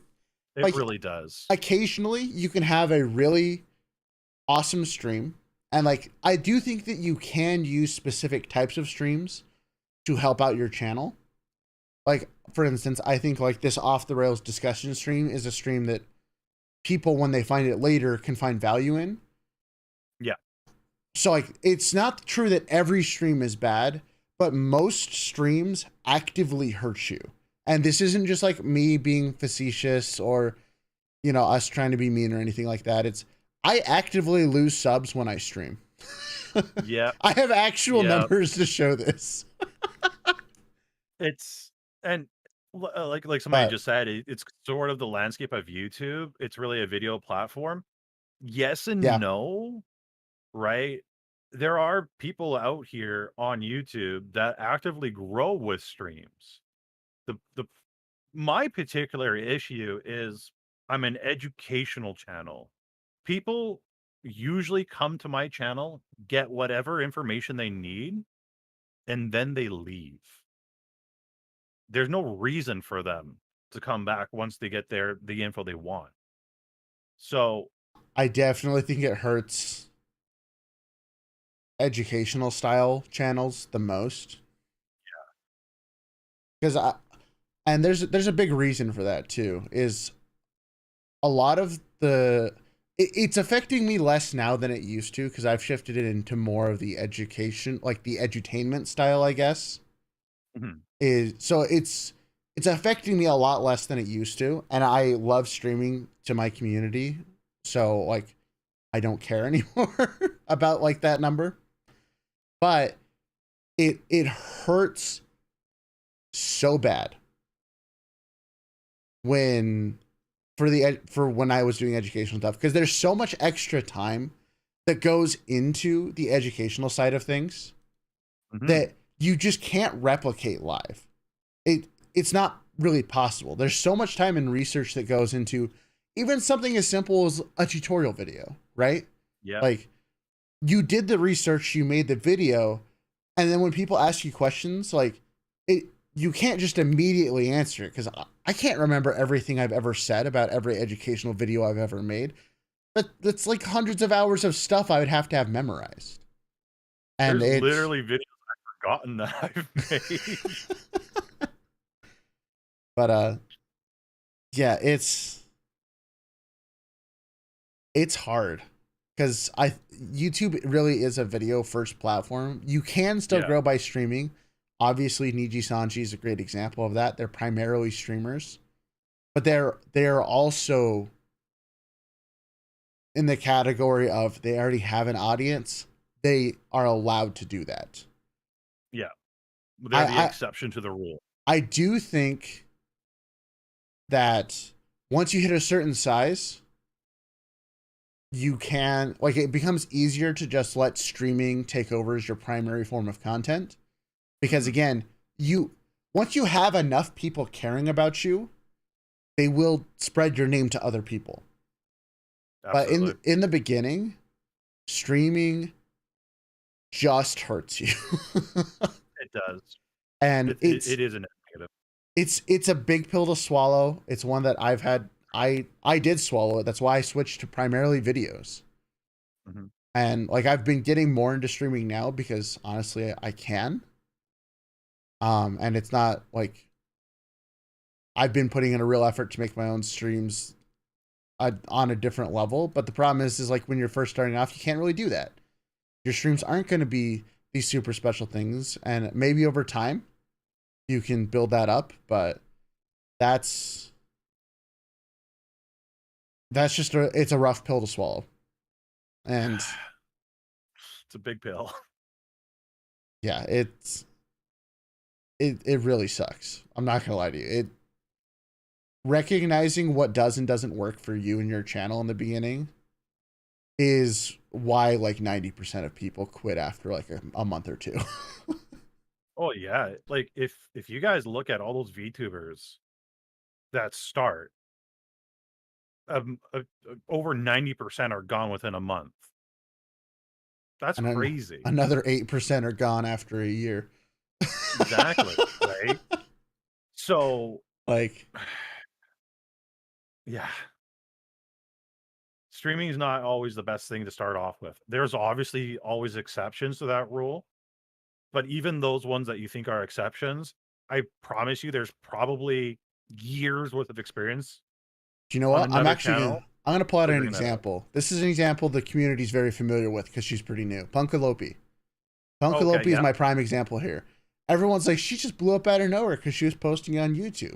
It's like, right. yeah, but if you look at her backlog on TikTok, that's like 2 years There you old. go. There Like, you go. she's been doing this for years, but like, people always see the big success without realizing like I'm I'm sure even now because like her channel's calmed down a lot. Like she had one of the biggest growth spurts in VTuber history outside Yep. of like Hyakumen Tenbara Salome, which was a Nichi Sanji talent. Like there's so many things that affect that initial process, and there's so many bitter pills to swallow along that way. But Mhm. for most people, and by the way, she also streamed a lot. She streamed a ton on her Twitch channel. And then she stopped and she made videos and it did a lot better. Like she did the same thing as the rest of us. It wasn't her streams that blew up, it was her videos. So, Actually, there's one person that you and I are pretty fond of, um, that did make streaming work right off the bat. But what he did is portions of his Twitch live stream, he would make it into a YouTube portion. So it was kind of like the two birds with one stone, but that's Ludwig, right? He yeah. would do YouTube on his live streams and then post it onto YouTube. Yep, Ludwig And is like the best example of someone who like used streaming to their advantage. yeah, so but those YouTube segments that he did, what he kind of planned it out like like Raelice and I would do a video. He'd do research before the live stream, but when that hour and that minute came up, he did the portion that he needed to do. The editors took it, did whatever they had to do, and then it went live. Yep. So So there's always exceptions, but yeah. there will always be an exception. But you should never try and focus on being the exception. You should focus on,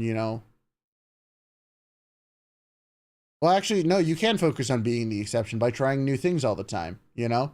You get to be Yeah. the exception by not just streaming. Because that's actually kind of a sad sentence to say is if you're doing something other than simply streaming, you are the exception, Hmm. which is sad, in my opinion. I wish more people did more. So, I think what it is, it's a fear of failure. yeah. Everybody's afraid to make mistakes. If you want to be a successful content creator that does this for a living, I'm sorry. You have a lot of failure in your future, and that's a good thing. Oh, yes, you do. You will fail far more often than you succeed. Yep. I mean, like, even right now, I actually looked it up. I've done 515 streams on YouTube. Holy. Now, there's about I don't 100 of know. those that were from before my VTubing days. But, like, I've done 515 streams. That's a lot.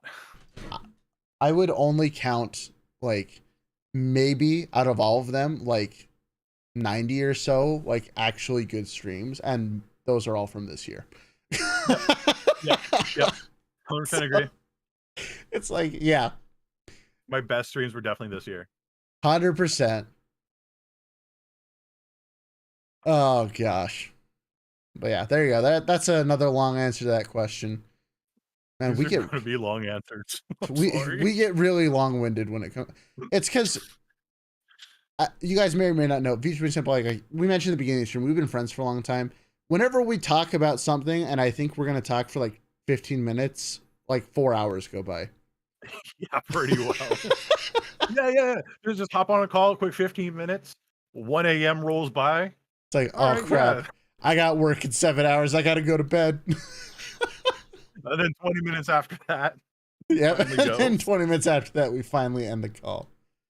Oh gosh. Oh, here's okay. Oh, I was waiting for this question. I saw someone ask it, and I was so ready for this question. Uh-oh. Uh-oh. Does collaborating matter for content creators in general? Oh, God, that's a hot take. I'll start with the hot take. Go for it. No, collaboration doesn't matter. It can help, but you definitely don't need it. I agree. And in fact, I would actively discourage new people from doing it. Collabs in the beginning. Oh, God, you guys are going to hate me for this one. Collabs in the beginning are a waste of time. They literally are. A lot of people don't see it this way. I'm going to say it's probably from a lack of experience, but people think too nicely of the world. Collabs are a business transaction. Okay. When you do a collab, you are expecting something from the collabee. So whether that be viewers, banter, or whatnot, you're always expecting something from the other person. And if that person does not deliver, then it's not a very good collab. In the beginning, small VTubers, small content creators, they want to do collabs with other people because they want viewers. And there is a lot of people that do collabs that want the person they're collabing with to be an eventual viewer, which does happen from time to time. But if you are spending your entire time collabing with someone else, then you are not building yourself up as a content creator or streamer. You're not building your own personality. You're trying to go off everybody else, which isn't good, right? You need to start off by yourself, figure out who you are as a streamer or a content creator. You need to find out your strengths, your weaknesses. And then once you get an average viewership of, you guys aren't going to like this, 20, 30, maybe consistent viewers, then I would consider doing collabs once you get to that stage. But even bigger content creators, they're not really gonna say this, but I know this for a fact because I've talked to a lot of them. Or, well, not a lot of the ones you guys know, but a lot of VTube content creators that are much larger than Raelice and I combined. Uh, to them, it is a business transaction, right? They will collab with somebody because maybe they don't have a lot of viewers right now. Their viewers are starting to decline. They see a decline in their analytics. So they do a cross pollination where they might pull some viewers from this person, another viewer, set of viewers from that person, and then maybe their viewers will go to that person, right? And what they do with those collabs is help build each other up. Um, but new content creators, new streamers, they see a lot of the big people doing it thinking, "Oh, that's super cool. That's what I wanna do," but that's not something you should be doing. Now, if you're gonna be doing collabs with your friends, like, somebody was just mentioning, sure, you could do collabs here and there with your friends. Sure, why not? But don't fire up your stream and then expect your friend to be there every single stream. If anything, it should be a 10 to 1 or a 15 to 1 where you have somebody on. Uh, but most of the time, the majority of the time, it should be you, yourself, and your other multiple personality, uh, at the end of it. It has to be like that because, again, a collab is a business transaction. What are they getting? What are you getting? Right? Rayless and I right now, I'd say we are probably the exception more than anything. I'm on here because I like Rayless. I consider Rayless a friend and I want to be here and I want to spread the word of Senpai and help you guys out as well. Right? But I'm not expecting anything out of this other than having a good time. But a lot of you guys don't have that experience, knowledge, um, or any of that backing you right now. You're all very new, very much baby VTubers. And I really want to touch on something that you brought up here because I think this is the, at least to me, this is why collabs are so damaging in the beginning, is that you know exactly what type of content creator you are. I Yep. know exactly what type of content creator I am now. Mhm. Like I have no problem collaborating you whenever, because yeah, we've spent the time to figure out who we are. We know we're going to be good together. We have good chemistry on screen. It's just going to be a good time. This is what people think collabs are like most of the time. They're not like this most of the time. They're really not. Like you want, okay, this is a hot take, but most Do it. people want collabs because they want the other person to fill in for their dead chat when they're small. Yep. They want someone to bounce off of. Now the problem, Mhm. like, there's nothing necessarily wrong with that, and I know I just called out a bunch of people, but like the problem with that, because I did that when I first started. I think like 4 out of 5 streams of my week were collaborating with people. Like it was constant. I had no time to figure out what the heck my stream was about. Like, I was always just trying to be the addition to someone else without figuring out who I was. Mhm. And I think that's the single most damaging thing about trying to seek out collabs so early on, is you don't give yourself time to figure out who you are, what you're doing, what you're okay with. And it's You why have I to. didn't do collabs for almost 2 years. Like, my first collab, quote unquote, was technically Merriweather. After like 2 years of not letting anyone else touch my stream. Like I would maybe show up on someone else's, like on a Discord call every once in a while, but as far as like being on my channel, I didn't let anyone on. Even good friends, I wouldn't let on here because I was still figuring out myself. Actually, And now that I think about it, I think you were my wait. I think you're the first person I brought on my stream, yeah, I think I was. and that was 2 weeks ago. And that was 2 weeks ago. And it was just because, like, you had a topic on stream. Oh, You yeah. knew I was passionate about it. You're like, hey, you want to hop on stream? I'm like, darn yes, I want to hop on stream and talk about this. But, like, that's the thing, right? Is like, but, like, we've gotten to that point where we're comfortable with the people that we know. That like Very boring. there are people that I would be totally fine to just be like, hey, do you want to come on stream and talk about stuff? Obviously, I'm doing that because I've had like you on, and I have had Cozy on, I've had Meriwether. I'm like, I have other people that I want to talk to and stuff like that. But like, it took me a very long time to be comfortable enough with myself to figure out what I wanted to be like on stream. And I really feel like you can't learn that when you're collaborating with people all the time. And But the other thing that people don't think about collabs is it going to be entertaining for the audience? Like, there's so many small content creators or streamers that are collabing right now to no one, streaming to no one. Who are you entertaining with this collab other than yourself? What's the point? You might as well just streaming by yourself at that point, or not streaming at all, making content on YouTube or TikTok. Like, at least when you bring on Meriwether or myself or whomever, your chat's going to be entertained one way or another. yeah, I I just personally think that collabs are used as a crutch for many people in the beginning. They can absolutely be great later on.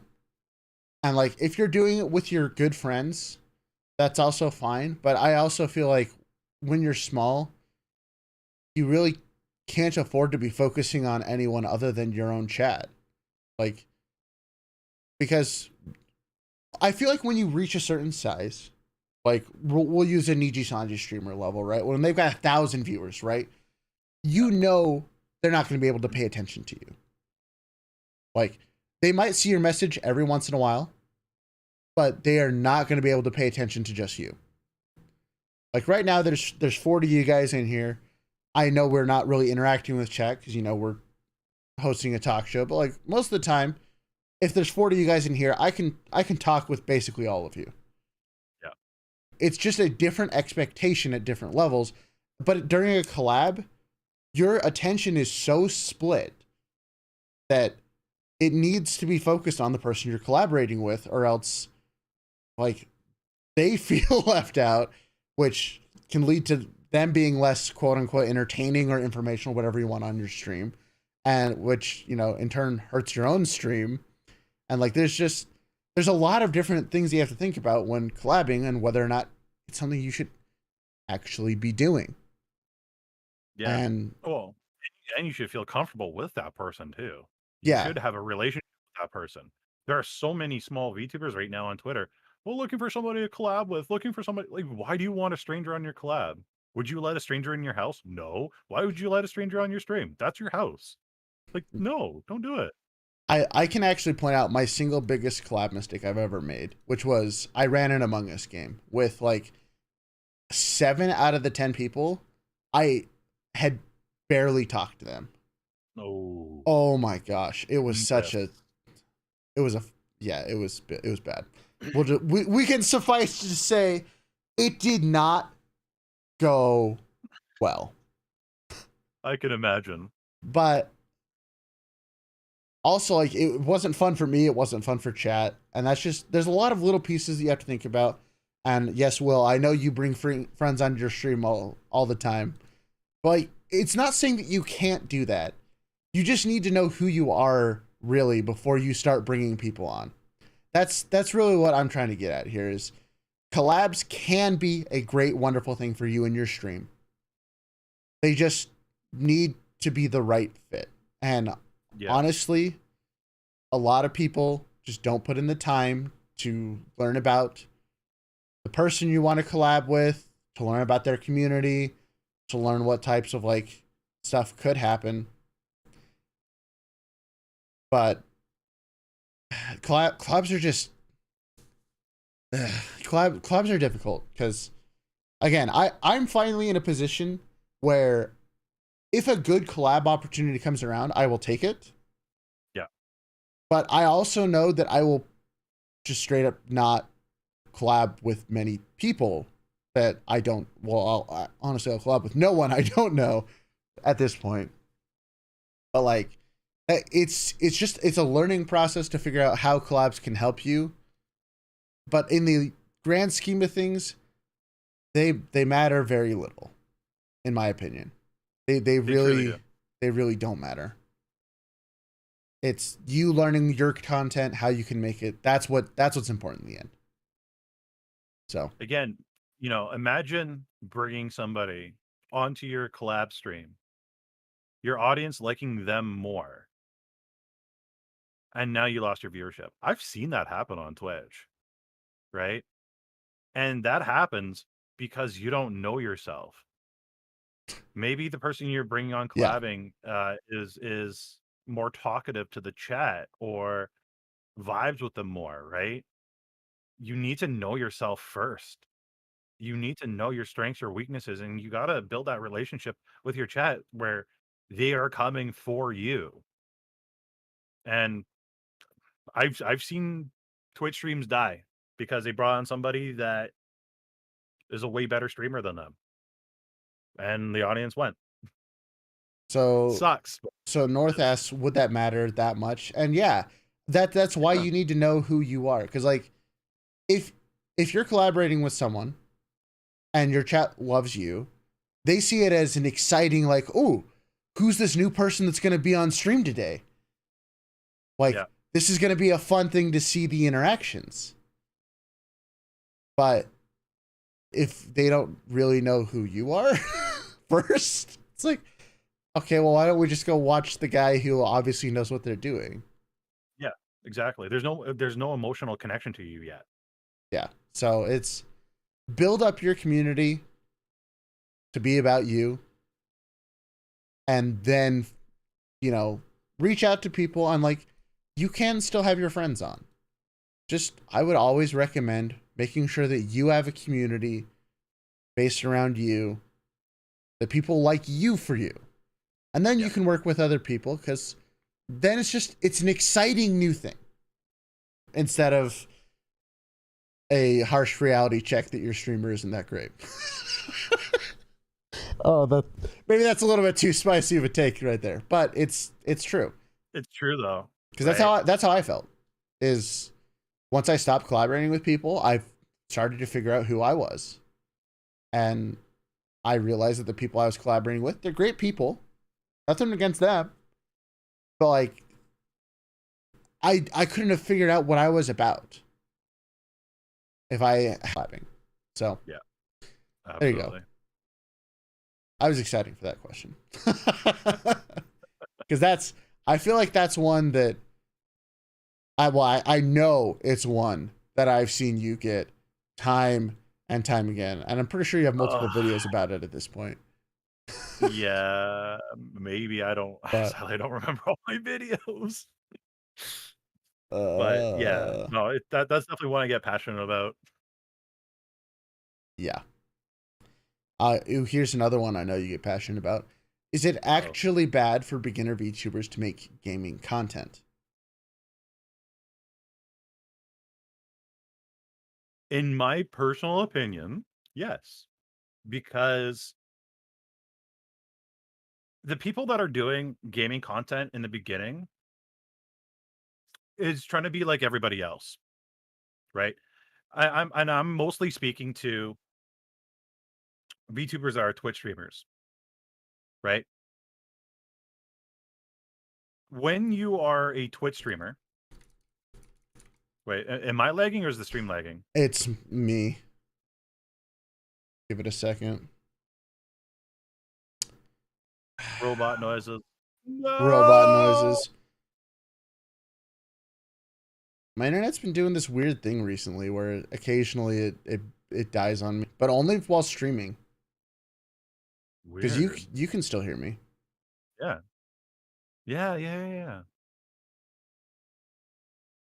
Oh, I apparently broke my connection to VTube Studio. Oh gosh. Well, it looks like it's going to be a long day of talking to my ISP. Yep. It's still bad?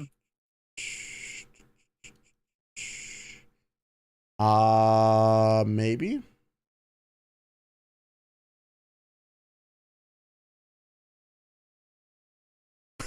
I just saw your chat messages popping up. Huh. That's so weird. Why is it getting bugged out while streaming? The rest of the internet's fine, but I guess streaming is out. Are we good now? Sounds good now. Chat, are we back? Are we back, chat? Looks like the connection's stable. Stable. Are we good? Are we good? I haven't seen it drop below 4,000 bitrate yet. Oh, wait, there it goes. Oh, no, there it goes. No. It didn't go below 2,000 though, so I think that means it's still stable. Chat, are we good? Put a 4 in chat if we're good, because that's a number people probably don't use. Yeah, right.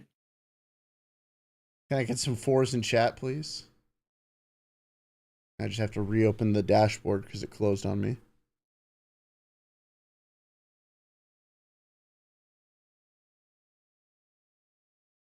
Oh, YouTube's still a little lag, but a lot less. Okay, well, we might have to wrap this up a little sooner than anticipated if my internet's going to freak out. I wonder if I'm running into like a memory issue or something. Maybe. I don't know, I'm just checking Wow, on those someone else 4s real are quick. coming in super late. Holy cow. Okay, so it looks like we're back up. There's just a little bit of a lag. So we'll. Oh, okay, we're back up to 7,000. Are we? Yeah, Are we good now? we're back in the green. Okay, we're back in the green. All right. I wonder. It must have just been like a momentary outage then, because that's okay. We're back. We're back. Okay, we're back.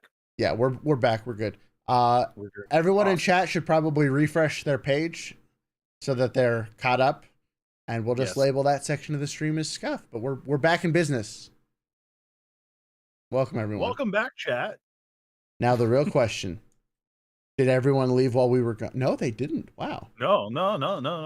They were uh-oh. Such a dedicated audience. They're good. Yep, we're good. We're good. Okay. What were we talking about? Oh yeah, is it bad for people to make gaming content? Oh, right. Yeah. Okay. So generally, yes, I think it is. The reason why I think it's bad for people to start out, and this mostly goes towards Twitch streamers, people are streaming on Twitch, is because they're not doing anything innovative, right? They're not doing anything that stands out, and they're generally more times than not, they're playing games that have a massive amount of streamers in it. So, like, for example, there's a lot of people that or a lot of YouTubers that will stream Call of Duty, or they'll stream in just chatting. I'm sorry to say, like, for the most part, it's going to be sorted from high to low. Their Twitch is trying to like swap it to recommended, but there's no reason for Twitch to recommend you and put you at the top until you've kind of proven yourself. So you need to, again, work on YouTube content, so on and so forth. Get yourself to a point where you know yourself, your audience knows you, but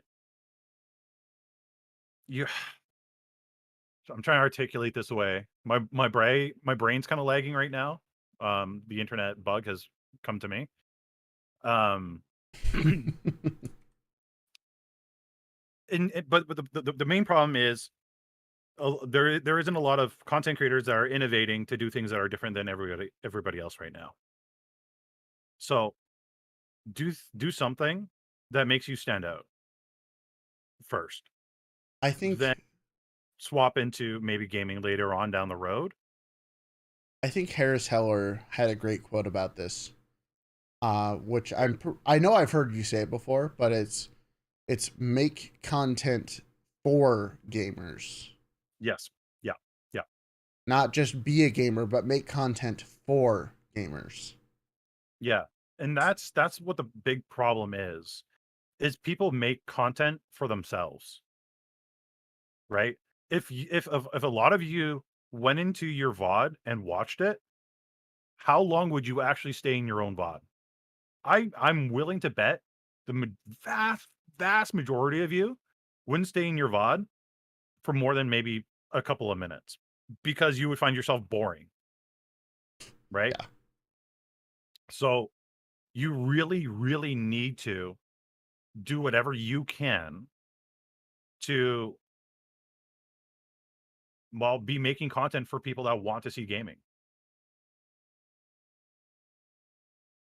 Yep. So That's that's what I would say. so you absolutely can make content, gaming content, as long as it's for gamers.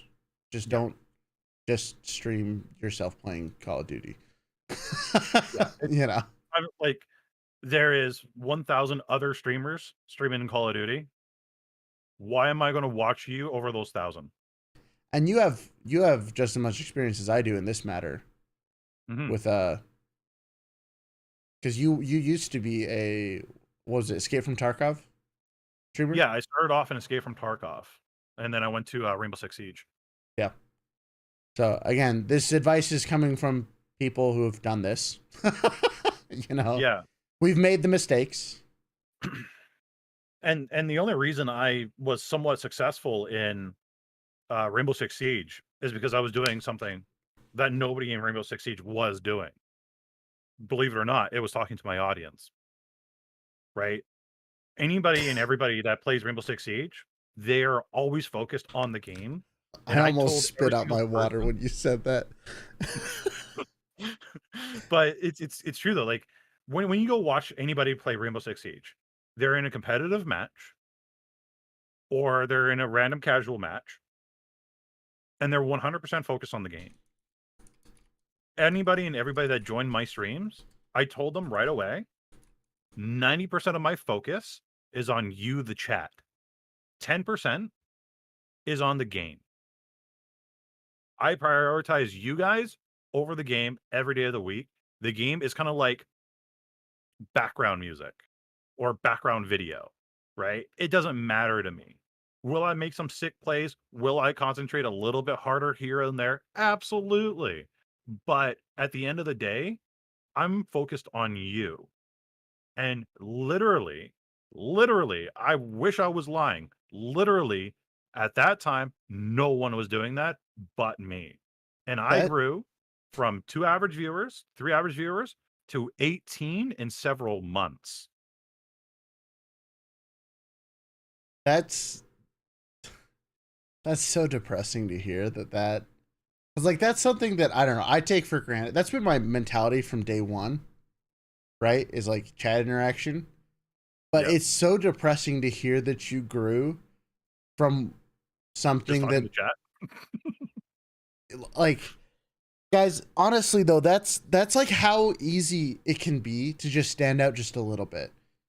You're Yeah. doing something that is so simplistic, it feels like, but people just aren't doing it, and that's Yeah. oh, And not only that though, I apparently have a nice sounding voice. you I don't do. hear it. I hate it. But I would also do something else. I would talk to people in the game. I'd be like, "Hey guys, what's up? How's your day?" Right? And sometimes you get the trolls, right? But if you give the troll a chance, that troll becomes a dedicated diehard viewer. Yeah, that And that's happens more exactly what often than you happened. think it does. Yeah, Like, like back in the day, I didn't ban my trolls unless they were like shouting racist terms or whatever. But if they were just like harmlessly trolling, I'd be like, "Hey man, that's not cool. We're here, we're, chilling." I had one troll apologize to me. It was like, "Dude, I was gonna troll you. I'm sorry, I can't. You're just too much of a cool guy." I'm like, "Thanks, man." so you know Like, what's actually really funny? I wish I still played League with this guy, but so I have a friend who's studying to be a like full-blown psychologist, okay. and he's actually getting close to graduating. But his mentality when we play League, which is infamous for being horrendously toxic, Only was slightly. he would always try and like talk to the people who were just being upset, and they're like, "Hey, man, I hope you're, you're probably just going through something. I hope you're having a good day." And like Yeah. it was so fun to see people just be like, they're not sure how to handle Yeah. positive interaction. Yeah. And we actually ended up playing with a lot of those people that were just like, you know what? Thanks for not being an asshole. I like you. And it's What the thing a lot of people don't understand, and you guys, in the audience right now, will eventually learn this and understand this. Sometimes there is a group of people that come and watch you. They may be an ass. That's probably because something bad's happening in their life. This is the only way they know how to vent. And they just wanted to be treated with some compassion and as a human, right? Just doing just showing a little bit of compassion can change somebody's day right around. Now, I'm not saying allow the trauma dumpers to come into your streams and trauma dump and so on and so forth. yes, please don't But do that, by the way. um but just being like, "Hey man, I know you had a bad day. If you want to talk to me about it after stream, I'm here for you." A lot of times they won't, but the fact that you offered, the fact that you're willing just to treat them like a human being goes a long way. Because a lot of streamers, they're gonna be like, "Ben, you suck. GG, get out of here, noob." Get Like, out of my chat. What the hell are you doing here? yeah. So I just be just nice to people. always I like looking at it from the viewpoint of just assume that the person who's being an asshole is just having a really bad day. Yeah. And like this is true to most aspects in life, by the way. If someone cuts you off in traffic, maybe assume that they really needed to get somewhere really fast and they're really worried about it and like, you know, they weren't intentionally they're not trying to be that kind of a person to you. Like they're probably not. Mhm. Just, you know, chill. Assume people's best interests and treat them like people, and you're very rarely going to have a problem. Like if they continue to be a jerk past that point, you've already done your part, you know? Absolutely.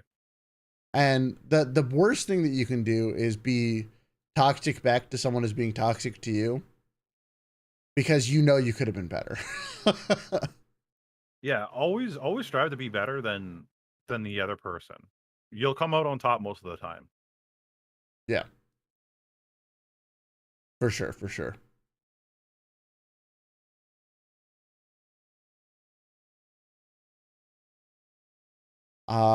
Here. Okay, this is a multiple part question to unpack here. Any Oh boy. advice for aspiring VTubers? Maybe a step-by-step tricks on the bare minimum. Personally, I'd like to know, how did you settle on what I'd like to call the vibe of your pixelated skin? Maybe because I'm an artist that is used to make anime characters, I find it difficult to settle on something. Sorry, can you ask that again? That's a big one. We're gonna simplify. I think we're gonna focus on the major point of the question is, how did you settle on the vibe of your VTuber, like your theme? I guess would be a better way My of putting it. theme. Yeah. Um, I don't know about you, Raelus, but me personally, your theme is just always going to change, and you're going to go through several transformations. You're going to go like Doctor Who a couple of times before you find your final self. The vibe I am now is definitely not the vibe I ever considered being in the first place. I had a really cringy hoodie in the beginning. I went to a less cringy hoodie to What are you talking about? an That anime hoodie was hoodie. legendary. Oh, and had to be featured in an Iron Mouse documentary, if anything. Um, all the videos they could have chosen from me, they had to go with that one. Um, so like you're going to go through a lot of different forms before you settle on an aesthetic or a pixelized version of yourself. The model that I have right now, I try to make it resemble the IRL me. Raelz, I'm not too sure if he did the same thing. Might have at his current form. It's possible, but it's just something that is going to take time, and you won't know until you get there. I definitely think it's something that a lot more people should think about when they're first getting started is make the vibe that you most think you want Yeah. because it's going to change. I mean, hell, oh gosh, this is so cringe. But the first version of Raelice was a demon lord. And we don't talk about that first version of Raelice because it lasted exactly 4 days before I died internally. But that was version 1. Right. And then we tried a couple different aesthetics, and then yeah, don't worry about it, chat. Don't worry about it. That part of history is dead. It's dead to me. It was pretty cringe, but it was also funny. But over time, as like, because I wasn't originally doing the teaching stuff in the beginning, I Right. was just pure gaming, and I like adapted over time. And then when I really started, when I started doing educational stuff, and it really started feeling good, I was like, okay, this is feeling good. And then I tried experimenting with a bunch of free assets, and I built like the first version of my talk show. I built the first version of like my classroom using all just free assets. And then I slowly built up over time, like as I kept iterating on what I thought my design would be, it got closer and closer and closer. And now we have a very clear design. Like we Yeah. have a set everything. Yeah. And but this is like 2 years worth of constantly tweaking and testing to find like what really fit me. Yeah. And it's nothing like when I started. Hell, it wasn't even like this a year ago. Like Same here. completely different vibe. So the best thing you can do, and this actually is also true in a big portion of life, is make a choice, and if you immediately hate it, it was the wrong one. But like I you have agree. to make the choice.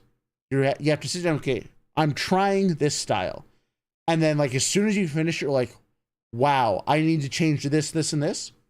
Just change it, and then you'll be like, okay, well maybe I didn't like this. You keep tweaking, keep tweaking, keep tweaking, and it just takes a long time for you to figure it out. Now, if you're a really great artist, maybe you can figure it out without all that headache. Yeah. I'm not that. I learned by failing, but it took me 2 years to get to this point. I mean, like for crying Yeah. out loud, we had the scene debut like for the overhaul last month. Literally just a month ago is when we finally solidified a overarching theme. It's very recent. So, It definitely takes time. and Definitely takes time. you can absolutely use free assets to figure out your theme. I did it. Oh, Like, that's that's a that's a tangent right there. I mean, I'm already on record as being outed by, everyone of me spending way too much money and being in trouble because of it. So, like, I'm the poster child for doing everything the wrong way in the beginning. Honestly, I am as well. I believe I tallied it on stream with chat. I spent over $1,500 on assets I don't use. Like they're sitting in a folder, and the only reason why I haven't let them die is nostalgia. But like Yeah, you guys that's can do everything for literally free in the beginning. You should do it as free as possible, like absolutely as free as possible. As you earn revenue on YouTube and on Twitch, use that revenue and that revenue only, in my personal opinion, to build up you, to yeah. build up your stream, And because it will hurt less when you don't use it. yeah, in tangent with that, we actually had a conversation about this fairly recently with like just upgrading your setup and things. Is make everything and use everything with the cheapest things at your disposal, Mhm. and you will find out very quickly what actually needs to be upgraded. Yep, yep. And Like, that's yeah. for me personally, I try to do everything on the cheap as possible. I Me do personally, the now. reason why I do that is because I want to teach my students that you don't have to spend thousands of dollars on a fancy model. You don't have to spend hundreds of dollars for a fancy background. You can get to the level that I'm at right now, doing what I'm doing on the low end budget. Like, and honestly, I've seen people spend thousands of dollars on just a model to only stream to 3 people. I heard that. Gonna Like make me. like, honestly, chat, this model hasn't cost me more than $100. Like, yeah, ever since I moved away from flesh tubing to V-tubing, yeah, it's way less cheaper of an experience. The iPhone I'm using right now, I didn't go out and buy a new iPhone. I went on Facebook Marketplace. I looked for the most banged up crack screen one I could find, as long as the camera didn't have a crack on it, and I bought it for $200. Like, My everything phone on a budget. my phone purchase is the only one I'll actively defend. Because I have Fair an enough, fair iPhone. enough. And Yeah. the only reason why I got an iPhone is because my old phone stopped taking calls. Which, like, Oh, okay. when the whole purpose of the device is no longer working, it's like, okay, well, I guess I should probably finally upgrade the phone. But other than See, that, yeah, I'm the exact opposite. my primary cell phone, like, is old as hell. The iPhone literally has 2 jobs. One being an over-glorified webcam with facial tracking, and 2, to help me with some YouTube videos here and there. That is it. I don't use it for Oh, calls, I don't use it for texting, I I use don't it even for have Twitter everything on these it. days. That's the only reason why I put a hard limit of $200.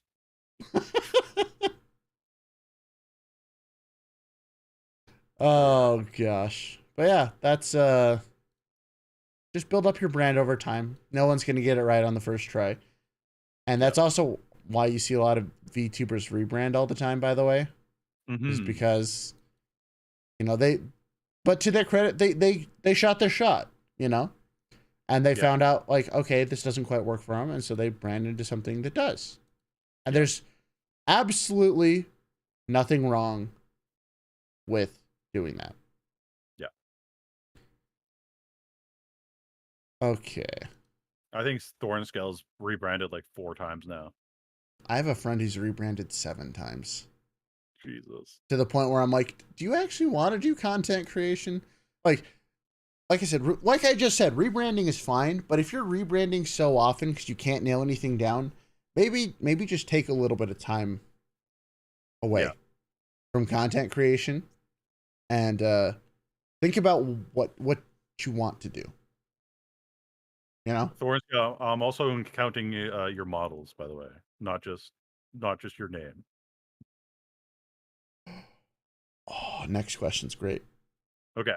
I was on your stream when we talked about this. Oh, okay. Hello, Okay. I was wondering, how do you entice more people to attend your streams? I've been working on shorts/clips for the past month or so to try and attract new viewers. I post them everywhere, from TikTok Mhm. to Reddit to YouTube. Good note there. Unfortunately, Okay. only a couple of them have caught people's eyes. Yep. One Minecraft clip and one meme post, and my average view count hasn't risen for any of my streams. 1 Minecraft and 1 One meme? meme. Oh, well, I see the problem. There's only one. Well, they're doing 2, right? They're Just doing meme content, and they're doing Minecraft content. Or are they doing Minecraft meme content? maybe they're doing both. The question's a little vague, but Like, for me personally, I think you need to find a niche and stick with that. So, my other question is, how many of the, you say you've been doing it for a month? A month isn't long enough for anyone to figure out who you are yet. no, it's not. Like You have to do at least what, like 3, 4 months to see any kind of like results from the algorithms?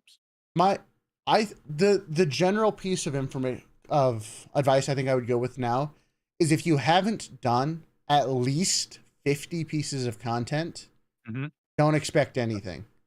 Yep. I honestly, it's probably better to say like 100. Yep. Like, if you haven't done 100 things, don't expect anything. Yep.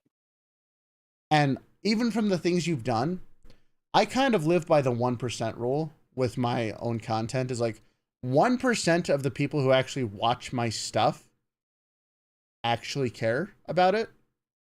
Yeah. And especially for streaming in particular. Like, to get someone to watch a stream is a big ask.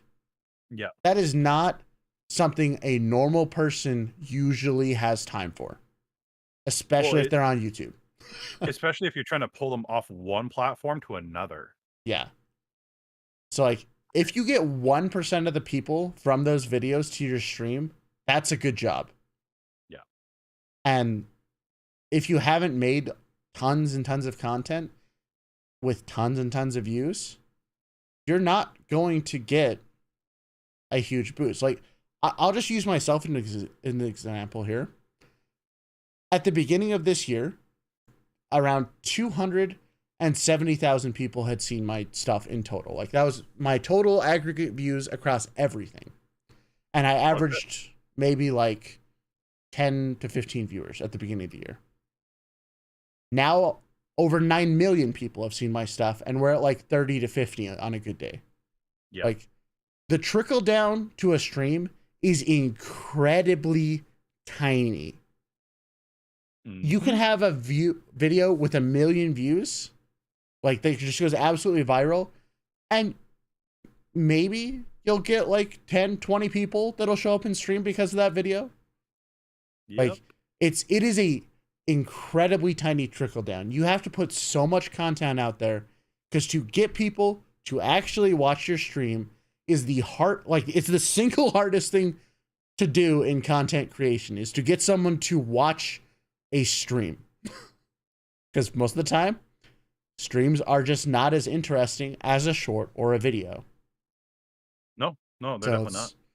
It's just recognizing where your views are, where they're coming from. And the thing about streaming is, honestly, at least personally, I've noticed it's more about the loyal viewer base than anything else.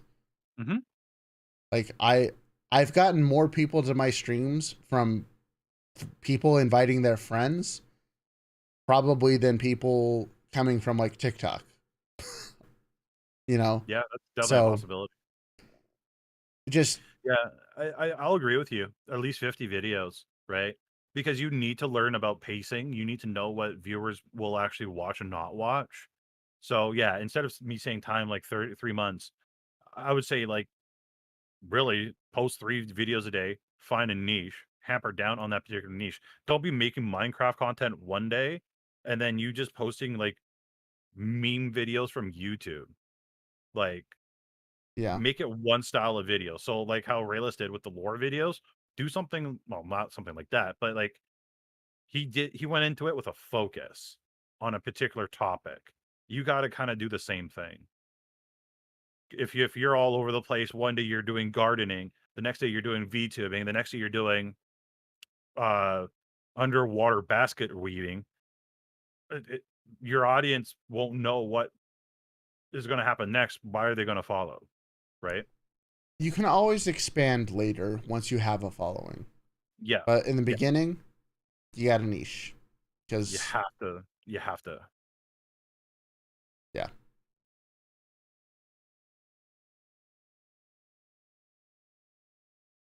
There are a lot of duplicate questions here.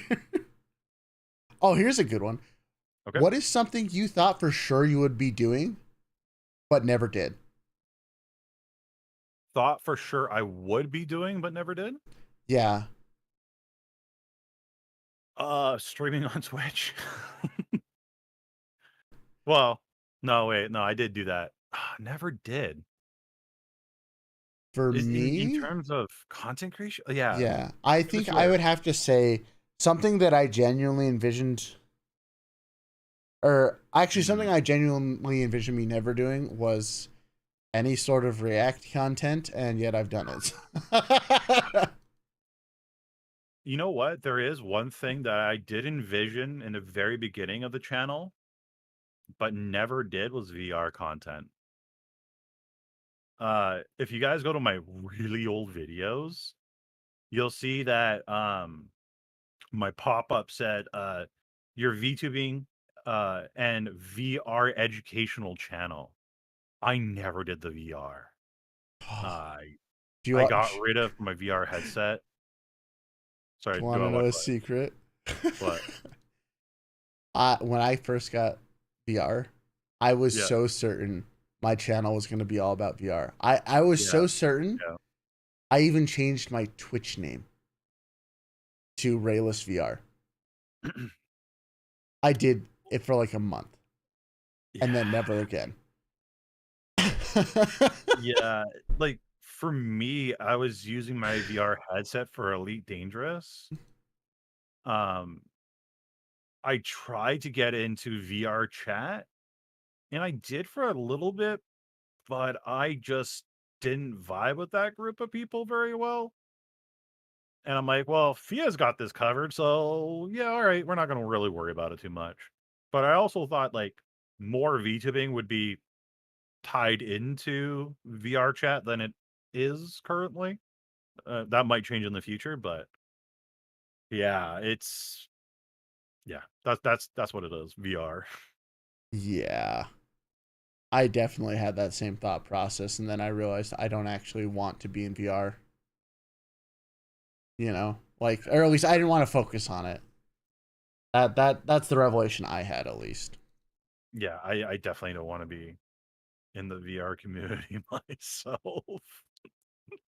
Yeah, Ugh, I tried it for a landmines out little there. while. It was kind of fun, but I did it for like 2 weeks. But then I was like, yeah, this isn't really me.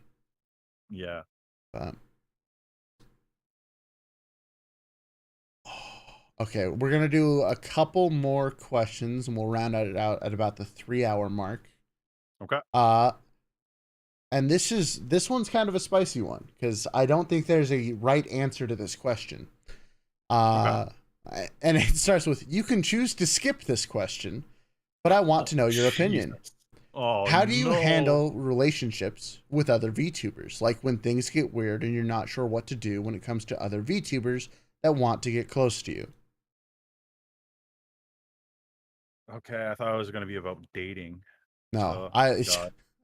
no, but I think this is a very interesting question that doesn't have a right or a wrong answer because, as we all know, in content Mhm. creation, there are there's always going to be a bad actor that shows up out of nowhere, right? Yeah. Like there will be a controversy that you get roped into, there will be something that happens. So, okay.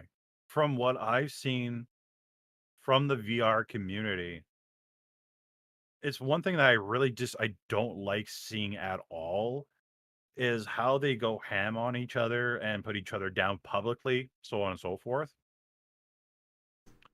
If there's somebody that you don't like, what I suggest is you block that person or you just don't interact with them, right? You don't have to you don't have to do the drama baiting, you don't have to call them out. You don't have to do any of that. Avoid that person if they are not in your circle of friendships or in your realm or whatever, then you don't have anything to worry about. Forget about them. I think the main problem is a lot of people let others live in their head rent free. When you do that, Mm-hmm. you allow yourself to be affected, which affects your quality of work, which affects your attitude. So just don't be around them. If you have a friend that's friends with them, be respectful to the other person, be nice to them. And when that person's gone, that's it. Out of your mind, water off the duck's back type thing. If that person tries to be hostile towards you, again, don't don't go back at them with the same energy or anything like that. Be like, hey, look, I know you got a problem with me. I got a problem with you. We don't have to do this. All right. Yeah. Let's just not talk. Let's be civil around our friend and move on. Done. I definitely think that there's, because I've been through this twice. One was Yeah. significantly worse than the other, Okay. where I got mixed up in, like, I wasn't a part of the drama. I was the Hmm. bystander. Oh no. Okay. And in one case it was more about like I had said something that led someone to do something else, because this was like right after I had my big blow up that weekend, like where I got All right. like 12,000 subs in like 3 days. It was crazy. And I had a ton of people reach out to me, and I was not in the great space mentally, because I'm like, why are people only reaching out now? And I had offhandedly mentioned that I felt like a mutual friend was, it felt like clout chasing, but I wasn't really talking about them.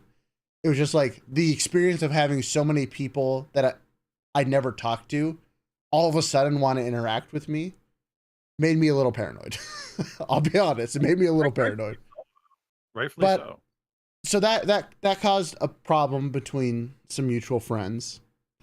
Okay. And but at the end of the day, it's like, well, I owned up to, like, yeah, I probably said something I shouldn't have. Or, and like in the other case that was completely unrelated to me, it was just like there was drama in the friend group, and recognizing that you can just step away. Hmm. You don't have to make a big statement, like you said. You don't have to do anything. You can just silently be like, guys, I don't need to deal with this. I'm not going to deal with this. I'm going to take a step back. And if it's with a close content creator, that is a risk. Like, sometimes you just have to stop talking to people. Doesn't matter like if they were really good friends with you. If stuff happens and everything becomes uncomfortable, it's worth it to just take a step back Yeah. and walk. Like, you don't have to engage. No, you don't. Um, I feel like one of the bigger problems that a lot of streamers and content creators have,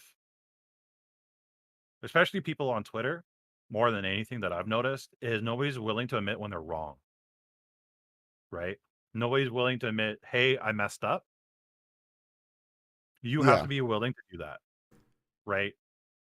Even if it's it's admitting it to your enemy, they'll have more respect for you if you do that than if you just hold your ground and take it to your grave. and It's not. often if you just like say like, hey, I was wrong here, that usually Mhm. instantly diffuses. Like, the reason why things get blown out of proportion is because it's like what you just said. No one will take any of the blame. Yeah. And like, you can own up to what you did without accepting the full responsibility of everything that happened. And I think that that's one of the reasons why things can get so weird, Mhm. is because like someone will do something and it doesn't actually affect you like at all, Yes. but people think that you have to be involved, but Yeah. you don't Es have to. especially those friend groups that make it publicly online. There was a lot of big VTubers that were in a drama last year, or may have been last year. I don't know. Time's been flying all year now. Where they're like, "Well, you're associated with this person. How dare you?" It's like, well, so what? I'm associated with that person. They're my friend. The beef and the drama that's happening is between them and someone else. I don't need to be a part of that. I don't need to be involved. So, and that's totally okay. You don't have to have your friends back on absolutely everything, especially if you know they're wrong, right? Just And don't do that. I will say though that doing like just accepting that you don't have to get involved or that they might be wrong is incredibly difficult to do. Like, Mhm. I'm not saying this is easy, because again, I've been in part where like I heard some really damning things, Mhm. and like things that physically made me kind of sick. Right. But I'd never heard the other side of the thing, and that's the other thing that people think Ah, a lot, right? Is yeah. like, because a lot of the times when you hear weird things about someone, That's all you hear. I'm actually going to use Depressed Nasagi as a great example because he's the most recent VTuber cancellation. Mm-hmm. And normally we don't like to talk about drama here, but it's important to understand context for this. So Nusagi, if you guys watch VTuber news at all, you've heard everywhere that like he had incriminate or videos that like had doxing information about other people. No one actually knows what the full extent of those were because like the videos were removed and things like that. But like before he even had a chance to say anything, everyone was jumping down his throat, making statements on him, statements on how like upset they were, how they couldn't believe he would do something like this before they even had a chance to really look into the facts. Yeah. And I feel like that, and you know, as it came out, like, yeah, he did some things that were probably not right by the VTuber community. Like, I don't really have a strong opinion either way on that. I'm more just sad of how the community handled it because they just ruined someone before they had the facts. They villainized them. They villainized him before they had any facts, and I feel like that is kind of where the root of this question is coming from. Is you will hear awful things about people all the time. Hell, yes. I'm sure if you looked hard enough, you could find people talking about me being a clout chaser because I happen to talk to Merriweather. Like, and the only reason why I talk to him is because of clout. Da da da da da. I mean, I've literally been called a leech on 4chan, so you know, whatever at this point. But you know, but like if all you're seeing is that one side of the thing, is yeah, it can make things weird, but you don't have to engage with that. Like, you don't have to take that stand. You don't have to get involved with that. And the second part of the question, which I think we've skipped over a little bit, was how do you, you know, get a good gauge of someone who's trying to interact with you and try to get to know you? Okay, technically Raelz came from Kiwi Farms, but it's just 4chan adjacent. We're not going to get technical on that. There you go, North. Now you know. But it's you just have to interact with the person. Interacting with anyone is how you learn about them. Like, you can watch their tweets, you can watch their videos, hell, you can even pop into their streams. But until you have like an actual conversation with someone, you never really have a good feel for them. Like, I'd been in Senpai's streams for literally months before we even talked. And I had no idea what he was actually like until I legitimately talked to him. And that's the thing, is like you have full control of who you let into your life, and you're going to miss the mark sometimes. It's just going to happen. But when it happens, you can just be like, hey, I'm not associating with them anymore. And then you can walk away. You don't need to make a 3-page tweet longer to denounce them evilly. You know, I do think that there are some times where that's okay if they've done something truly egregious. Like, but that's far more often, that is the exception to the rule. Is very rarely do people do things that are like absolutely so heinous that they deserve like being deplatformed or anything like that. Most of the time it stems from misunderstandings. That a lot of times it like is. I mean, that's true again of most things in life, is like miscommunication is why most people are messed up. It's not actually because of actual malice. It's just because people just didn't communicate. Yep. So absolutely. It's a bit of a heavier question, but I think it's an important one to talk about every once in a while, because that is a very important question, because at the end of the day, nobody's willing to hear out both sides. Yeah. Right? Everybody's ready just to hop on the bandwagon. And when you guys do that kind of thing, it's affecting somebody's livelihood. It's not okay. Listen, just wait for both sides. We've seen a lot of that stuff happen in media where we find out, oh, well, okay, that actually wasn't said. Oh, okay, that actually didn't happen. Be patient, right? Yeah, just as another example, sometimes it takes a long time for the both sides to come out, and like it's why it's just good to uh be patient. But like the whole Doom music scenario thing that just came out, they're like, oh wait, Yeah, the yeah, prime producer was example. actually like the I can't remember his name because I haven't played Doom, but like the guy who got gypped out of like his music and everyone made him out to be the demon finally got to tell his side of the story, right? And like Yep. it changed After the whole 3 conversation. years. The Bayonetta thing also, like Yeah. that was another example of like One. the voice actress for Bayonetta made a statement. Turns out that that statement was completely misleading, and people bandwagoned to the game for the wrong reasons. Like it's just Mhm. you gotta you gotta make sure that you just keep everything with as level head as you can. But you're gonna make a mistake somewhere with your choice of friends. Yeah. It's just gonna happen. It's Just gonna happen no matter what. yeah.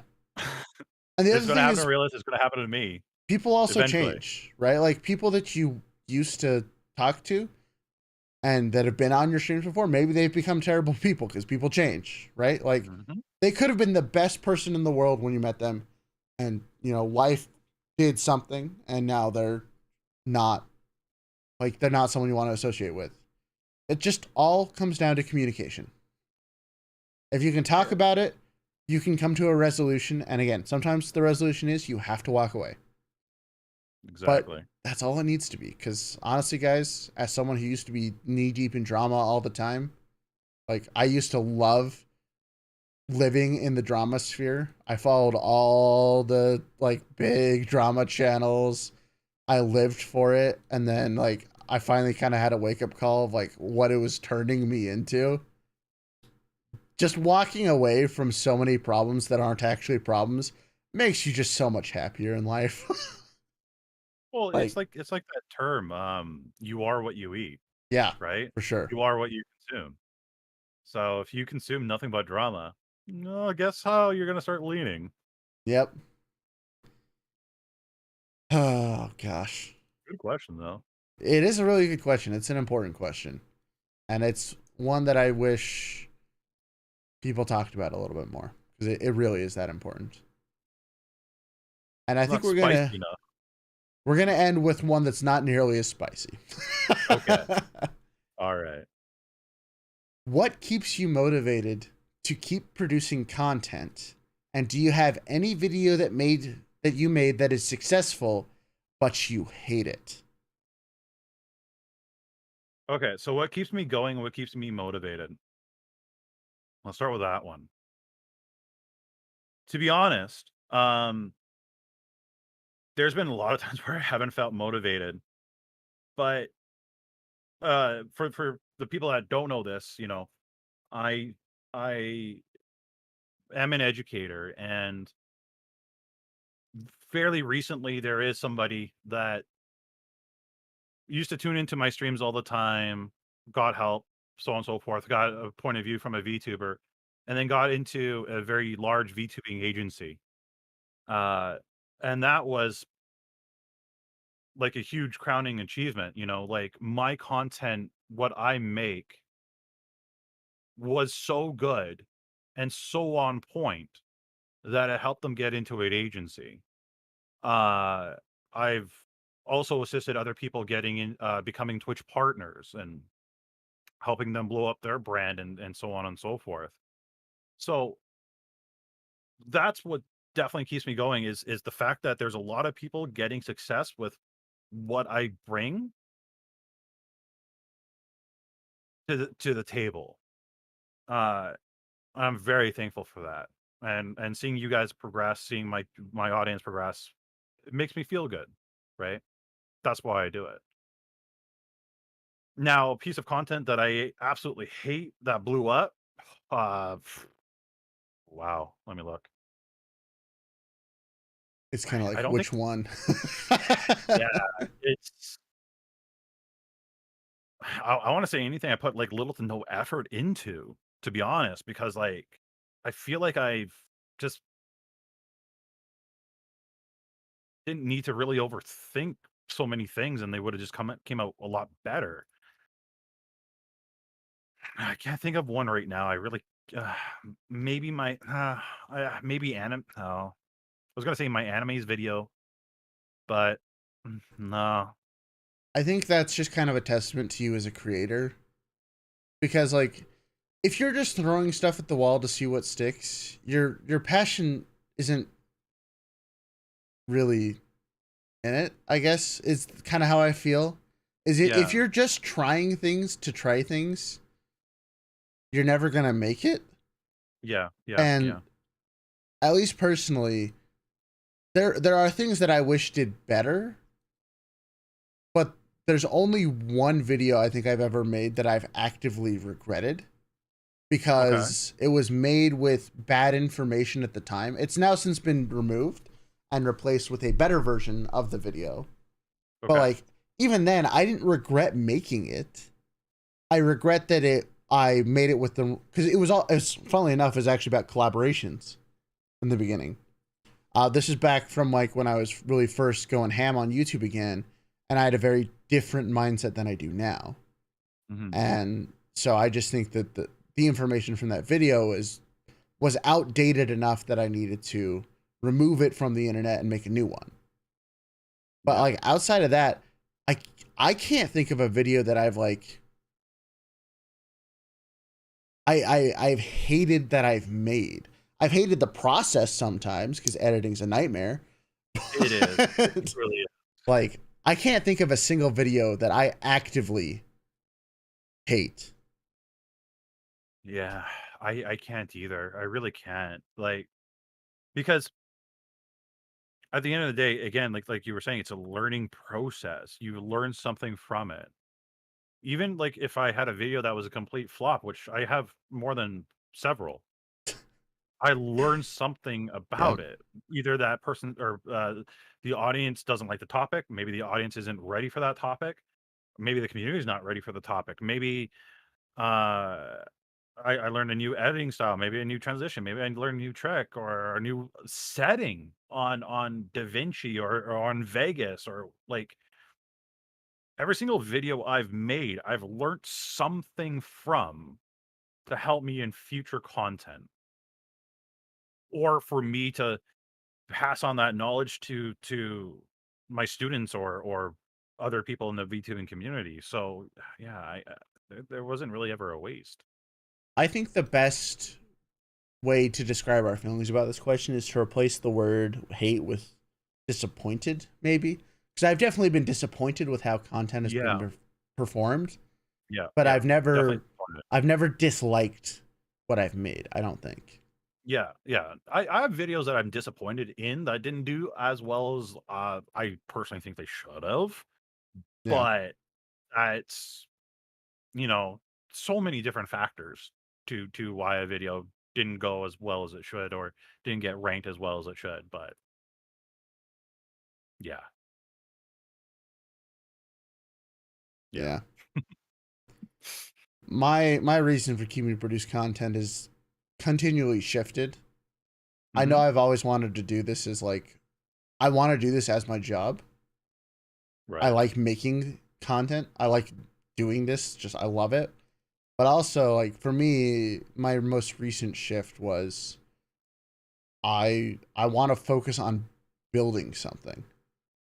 Like Hmm. building a community, building a channel. That's what I personally find the most satisfaction out of in life right now is like building up a group of like-minded people that we have a good time, we can hang out here, and that's I just can't envision not I can't envision doing anything else right now. Yeah, I I feel the think same way. and I think that's how every big creator kind of gets is like you don't search for a reason to keep going because your mind you just can't stop. Like there's there's a like you can always get demotivated, Hmm. 100%, and it will always be hard to do things. But in order to make this like what you want your career to be, what you really want to do in life, there has to be a reason for you. Like, and it can be very personal. It can be a lot of different things. Like, just to go as personal as at hand, I've personally been involved with stopping someone from committing suicide just because they watched my stream. Like that's about as personal as I can get, right? Right. Like that's that everyone has to have some reason that like they can't envision doing something else, because if you don't have that reason, it's impossible to make Yeah. stuff on here. It's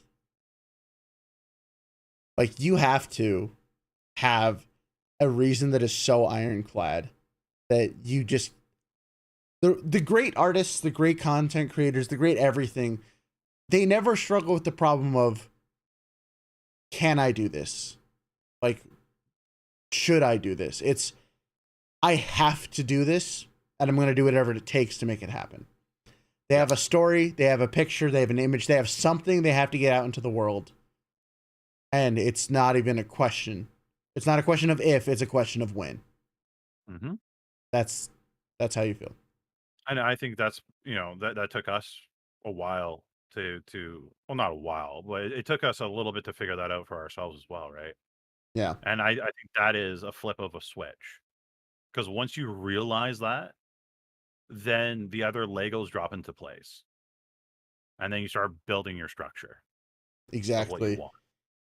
That shift in mentality, I think, is the single greatest, like the single most important thing that distinguishes people who really want to go for this as a career from those that don't. Because once you can get that mindset change, everything about everything you do changes. Yes. It's such a huge monumental task that once you realize, no, this is happening, I just have to figure out how to make it happen. The doubt of, should I post a video, or should I do this? Should I do X? Should I do Y? That's not really a doubt anymore. It's just like, Yeah. no, you get disappointed in yourself for not doing it as fast or as well as you'd like, sure. But it never stops you from doing it. That's the key difference there. Yeah. Yeah. 100% agree with you on that one. So there we go. There were a bunch of other questions. Some of them were duplicates. I know Villager wants to know what you taste like, which I thought was an interesting question that I'm not going to answer. Okay. But he usually has a cannibal question of some sort every time we do this. But yeah, don't worry about it. Don't worry about it. I'll send you some of the more interesting ones after stream. Sounds good. But yeah, thank you so much for coming on. Hope you had a great time. Everyone who's in here who isn't already subscribed to VTuber Senpai should go check him out. You can actually just click on his name, by the way, in the title of the stream. You can just find him that way. I also just linked it in chat. He does a lot of great content. He also does DMCA free music, by the way. Senpai's Lo-Fi on Spotify. Check him out. He also has a good Discord community. If you guys ever ask me any VTubing specific questions, there's a high chance I just send you over to him. That's me. I'm that guy. So, but yeah, thank you so much for hanging out and coming on and asking a bunch of these tough questions. It was nice to, I feel like we answered some pretty heavy hitters today. Oh, we definitely did. So, is there anything else you want to shout out that you do? No. That's pretty much it. You covered it. So thank you so much for having me on, chat. It's been a pleasure talking to all of you, even the cannibalistic questions. No, it's great.